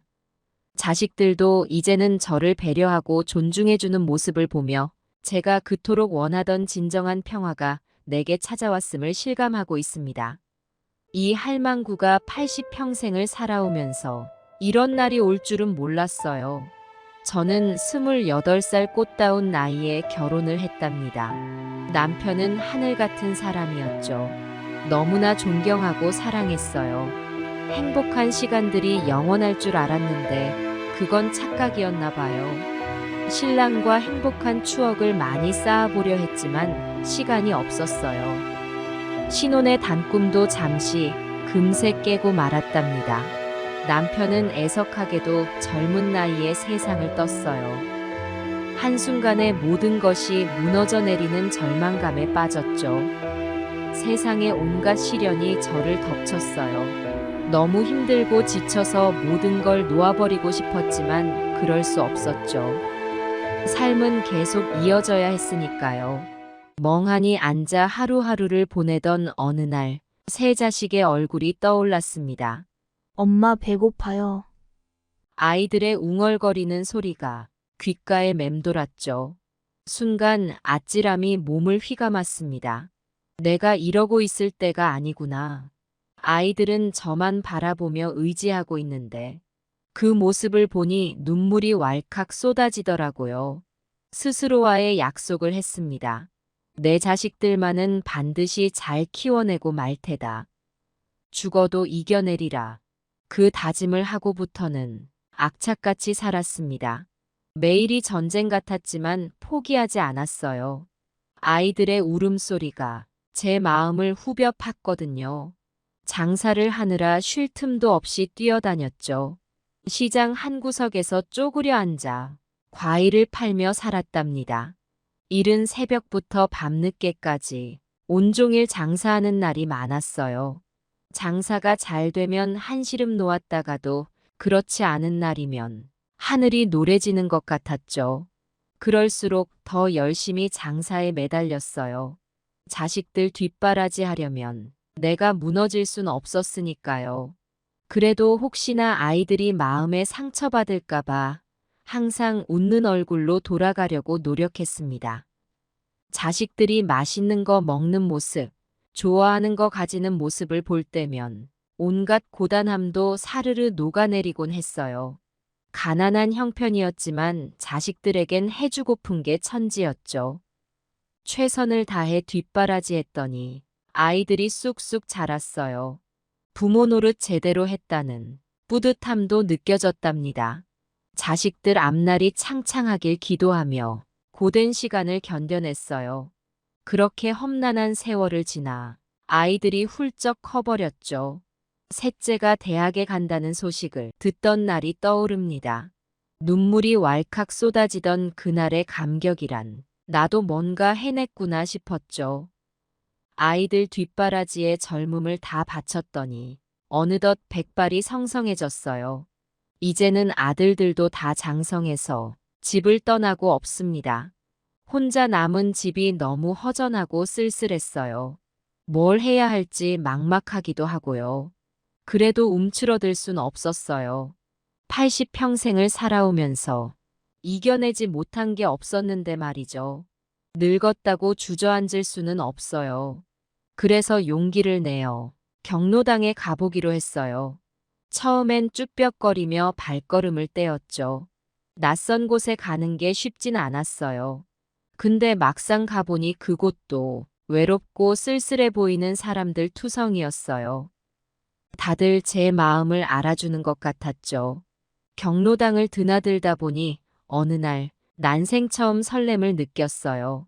까마득히 잊고 지냈던 두근거림이 살아난 거예요. 그분을 보는 순간 온몸에 전율이 퍼졌죠. 머리부터 발끝까지 통째로 짜릿해지는 느낌이었어요. 이런 감정은 처음이라 낯설기도 하고 겁도 났지만 동시에 가슴 벅차오르는 감동이 밀려왔답니다. 용기를 내어 말을 걸어봤어요. 처음엔 쑥스러워 눈도 마주치기 힘들었죠. 하지만 그분의 따뜻한 말투에 점점 마음을 열게 되었어요. 자연스레 웃음도 나누고 정도 쌓아갔죠. 그분도 절 아껴주시는 게 느껴졌어요. 함께 있으면 세상이 다시 빛나 보이는 것 같았죠. 노년에도 이런 사랑이 찾아올 줄은 상상도 못했어요. 하늘이 준 선물 같았죠. 늦깎이 춘향이가 된 기분이랄까요? 눈 올 때 그분이 손을 잡아주셨어요. 포근하고 단단한 손길에 눈물이 핑 돌더라고요. 있잖아요. 그날 처음으로 사랑한다는 말을 해줬답니다. 아직도 잊혀지지 않는 감동의 순간이에요. 하지만 모든 게 순탄치만은 않았어요.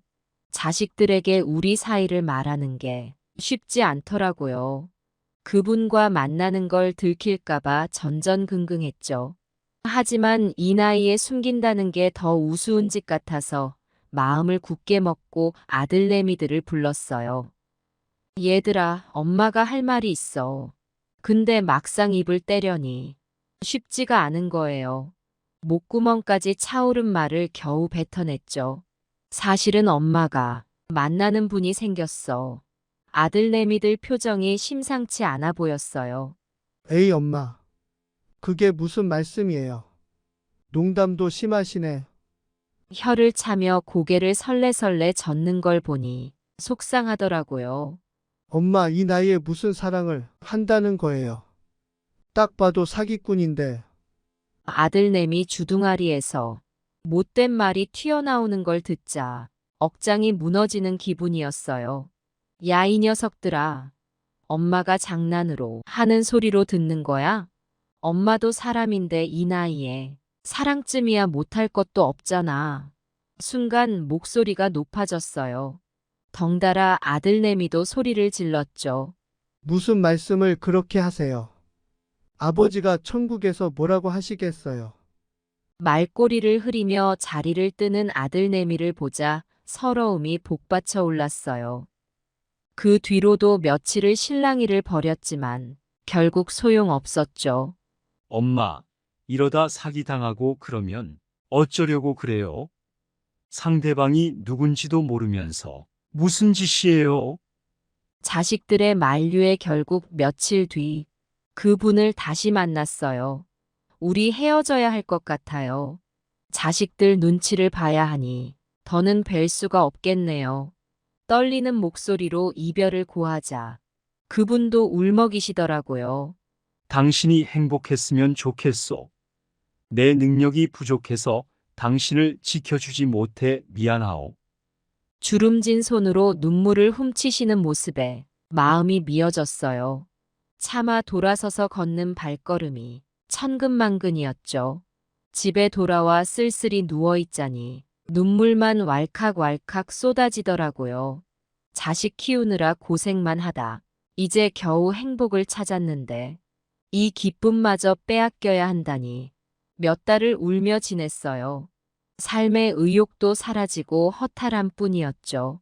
아들내미들이 오면 겉으로는 태연한 척했지만 속으로는 원망 같은 게 치밀어 오르곤 했어요.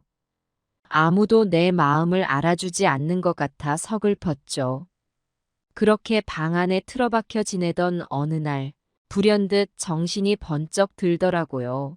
아니, 내가 뭘 하고 있는 거지? 내 인생인데 내 마음대로 살 수 있는 거 아냐?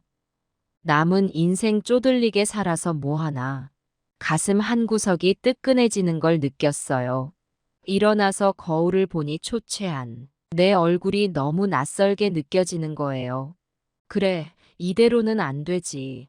내가 바라는 대로 살아야지. 내 인생의 주인공은 나야.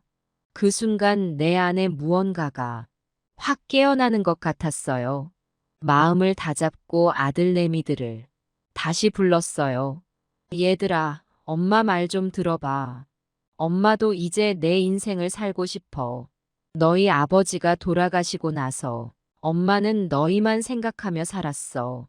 가족을 위해 내 모든 걸 바쳤고 후회한 적 없어. 근데 이젠 엄마도 행복할 권리가 있는 것 같아. 숨을 깊게 내쉬며 조심스레 말을 이었어요. 그분을 만나면서 엄마는 다시 살아있다는 걸 느꼈어. 사랑하고 사랑받는다는 게 이런 거구나 깨달았지. 이 늦은 나이에 이런 감정을 느낄 수 있다는 게 얼마나 감사한 일인지. 엄마는 이 사랑을 포기할 수 없어. 너희 눈치 보느라 몇 달 동안 마음고생이 심했어. 이 사랑을 접어야 하나 고민도 많이 했지. 하지만 이제 확신이 들었어. 엄마도 엄마 인생을 살아야겠다고. 너희들은 엄마의 사랑을 받으며 자랐잖니. 엄마라고 사랑받을 자격이 없겠니? 숨을 고르고 아들들을 바라보니 놀랍게도 눈시울이 붉어져 있었어요. 엄마 죄송해요. 우리가 너무 이기적이었어요. 엄마 인생까지 간섭할 순 없는 건데 엄마가 그렇게 생각하고 계셨다니 미안해요. 엄마 행복이 가장 중요한데 우리가 못 알아봤네요. 예상치 못한 아들내미들의 반응에 오히려 내가 더 목이 메어왔어요. 엄마, 행복하게 사세요. 우리가 엄마 연애 응원할게요. 그분 꼭 만나서 사랑하세요. 순간 눈물이 왈칵 쏟아지더군요. 아들내미 녀석들 품에 폭 안기며 엉엉 울었어요. 이 세상에 부모 자식 간의 정만큼 끈끈한 게 또 있을까요? 서로를 이해하고 존중하는 게 이런 거구나 싶었죠. 이 늦은 나이에 자식들의 이해와 용서를 구할 수 있어 얼마나 감사한지 몰라요. 다음 날 바로 그분을 찾아갔습니다. 그분도 날 기다리고 계셨던 것 같아요. 서로 부둥켜 안고 한참을 울었죠. 이제 우리의 사랑을 마음껏 키워나가기로 했답니다. 사실 그분도 힘든 삶을 사셨더라고요. 그분에겐 몇 년 전 돌아가신 아내가 있었는데 마지막을 홀로 지켜봐야 했던 게 마음에 큰 상처로 남았대요. 그 슬픔에 빠져 살다가 날 만나고서야 비로소 다시 웃을 수 있게 되었다고 하시더라고요. 우리는 서로가 서로에게 구원이 되어준 거예요. 남은 여생을 서로 의지하며 살아가기로 했죠. 늦은 만큼 더 애틋하고 깊은 사랑을 나누고 있답니다. 아들들도 우리 사이를 응원해주고 있어요. 이렇게 모두의 이해와 축복 속에서 저는 느긋하고 행복한 노년을 보내고 있습니다. 현재를 즐기면서 감사한 마음으로 살아가고 있어요. 사실 사람은 나이에 상관없이 사랑할 수 있는 법이에요. 진실한 사랑 앞에선 나이도 주변의 시선도 아무것도 아니죠. 중요한 건 내 삶의 주인공은 바로 나라는 걸 깨닫는 거예요. 인생의 황혼기에 찾아온 이 놀라운 선물에 감사하며 앞으로도 마음껏 사랑하며 살 생각이랍니다. 긴 얘기 들어줘서 고마워요. 여러분도 자신의 인생을 응원하면서 언제나 가슴 벅찬 사랑을 누리시길 바랄게요. 후기입니다.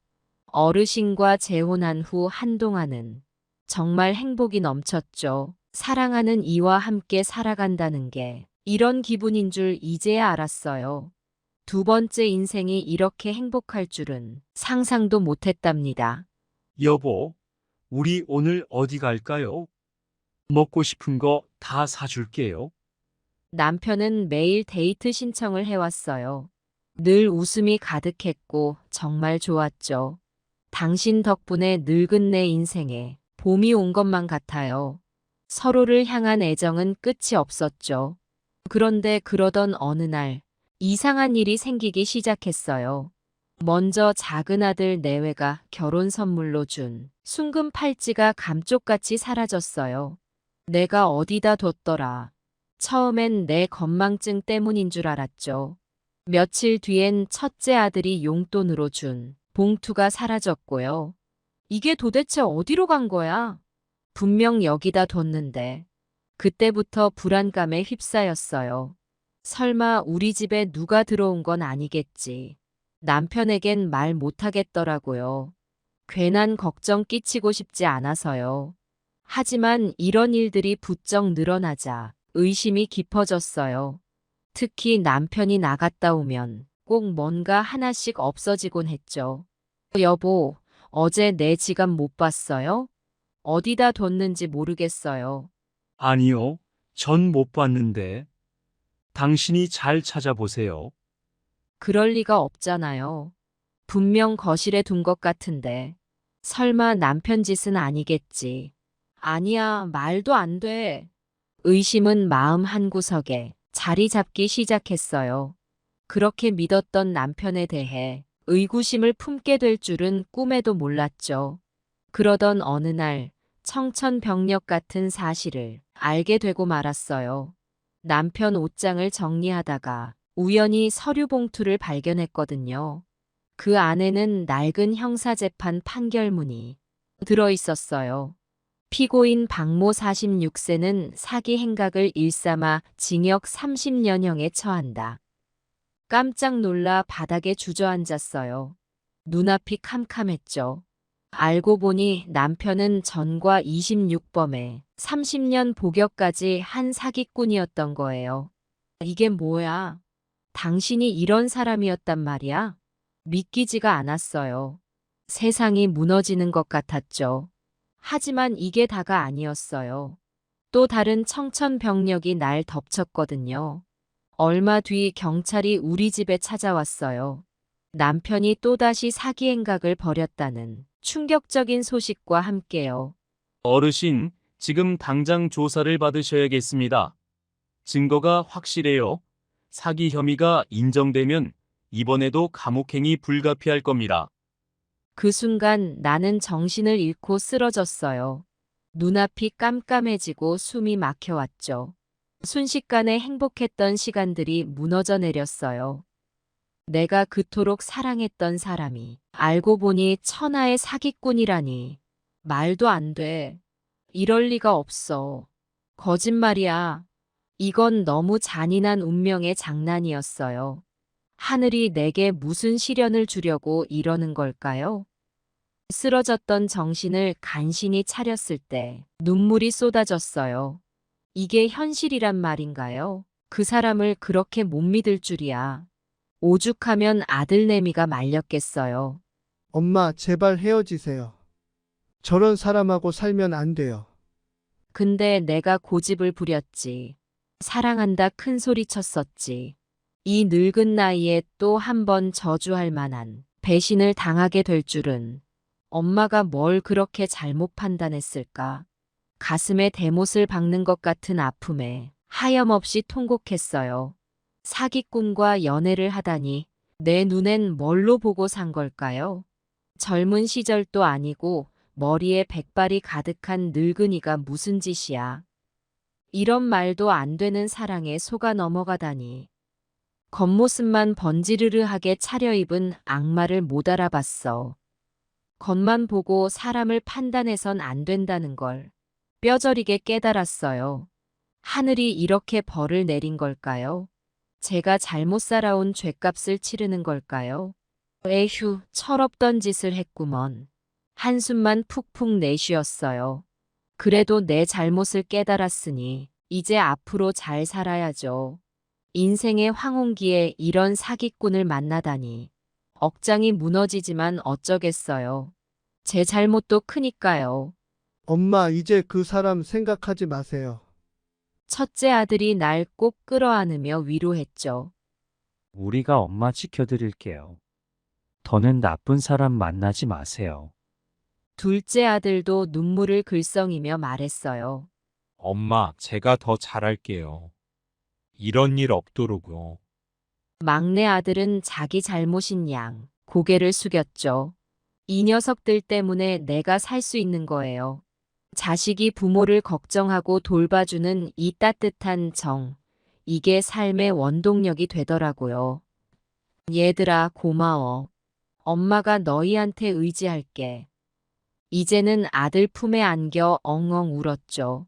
무너진 내 세상을 추스르는 데는 시간이 걸렸어요. 황망한 치욕의 순간들을 잊기란 쉽지 않았죠. 밤마다 악몽에 시달리고 불면증에 시달렸어요.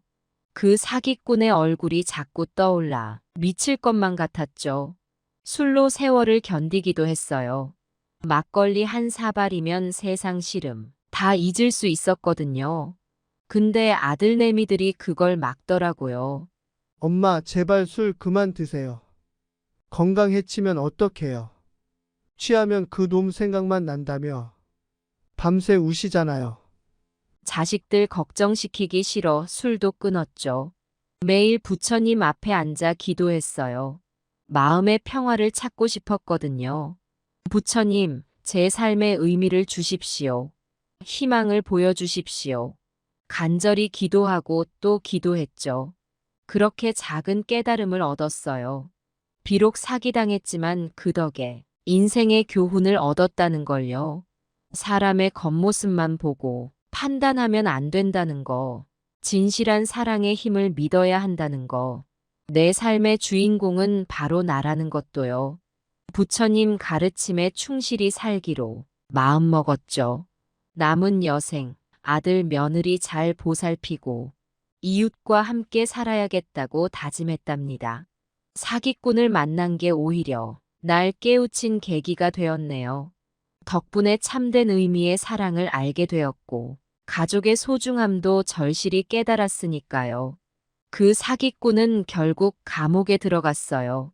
엄청난 사기 행각을 벌인 죄로 무려 20년형을 선고받았죠. 수십억의 돈을 횡령하고 수많은 사람을 속여 넘긴 대가였어요. 그 인간이 감옥에 처박혔다니 천만다행이네. 우리 엄마 인생 망쳐놓은 죄로 20년형? 더 받아야 해. 아들내미들이 분노에 찬 목소리로 말했죠. 하지만 저는 오히려 그 소식에 안도했어요. 이제 그 사람의 소나기에서 벗어날 수 있게 된 거니까요. 더는 그에 의해 상처받지 않아도 된다는 뜻이잖아요. 물론 한동안은 괴로웠죠. 사랑했던 사람이 이렇게 추악한 범죄자라니. 가끔은 악몽을 꾸기도 했어요. 그와 함께 있던 행복했던 순간들이 되살아나 괴롭히곤 했죠. 그때마다 눈물로 베개를 적셨답니다. 하지만 시간이 흐르면서 마음의 짐을 조금씩 내려놓을 수 있었어요. 인생은 이런 거지 뭐. 세상엔 나쁜 사람도 있는 법이야. 삶의 희로애락을 겪으며 깨달음도 얻게 되더라고요. 속았다고 해서 내가 바보는 아니란 걸 알았죠. 순수한 마음으로 사랑했던 저에게 잘못은 없어요. 오히려 그 사람이 불쌍하게 느껴지기도 했어요. 감옥에서 20년을 보내야만 하는 신세라니. 인생이 참 허무하다는 생각도 들었죠. 그래도 과거는 과거일 뿐 앞으로 남은 삶이 더 중요해요. 이제 마음속에서 그를 깨끗이 지워냈답니다. 용서하는 마음을 가지기로 했죠. 증오와 원망은 독이 될 뿐이에요. 내 삶을 갉아먹는 해로운 감정일 뿐이죠. 자식들과 함께 소소한 행복을 나누며 살아가기로 했어요. 손주들 재롱잔치를 보고 친구들과 수다 떨고 복지관에서 노래도 부르고 춤도 추면서요. 남은 여생을 기쁘게 보내는 게 삶의 진정한 목적이라는 걸 알았죠. 사기꾼과의 인연도 내 삶의 한 부분이긴 하지만 그 모든 게 저를 더 성숙하게 만들었어요. 고통의 시간을 버텨내고 얻은 깨달음이 소중하죠. 내 안에 내가 그렇게 강한 사람이 살고 있었구나. 이젠 주눅들지 않고 당당하게 살아가려 해요.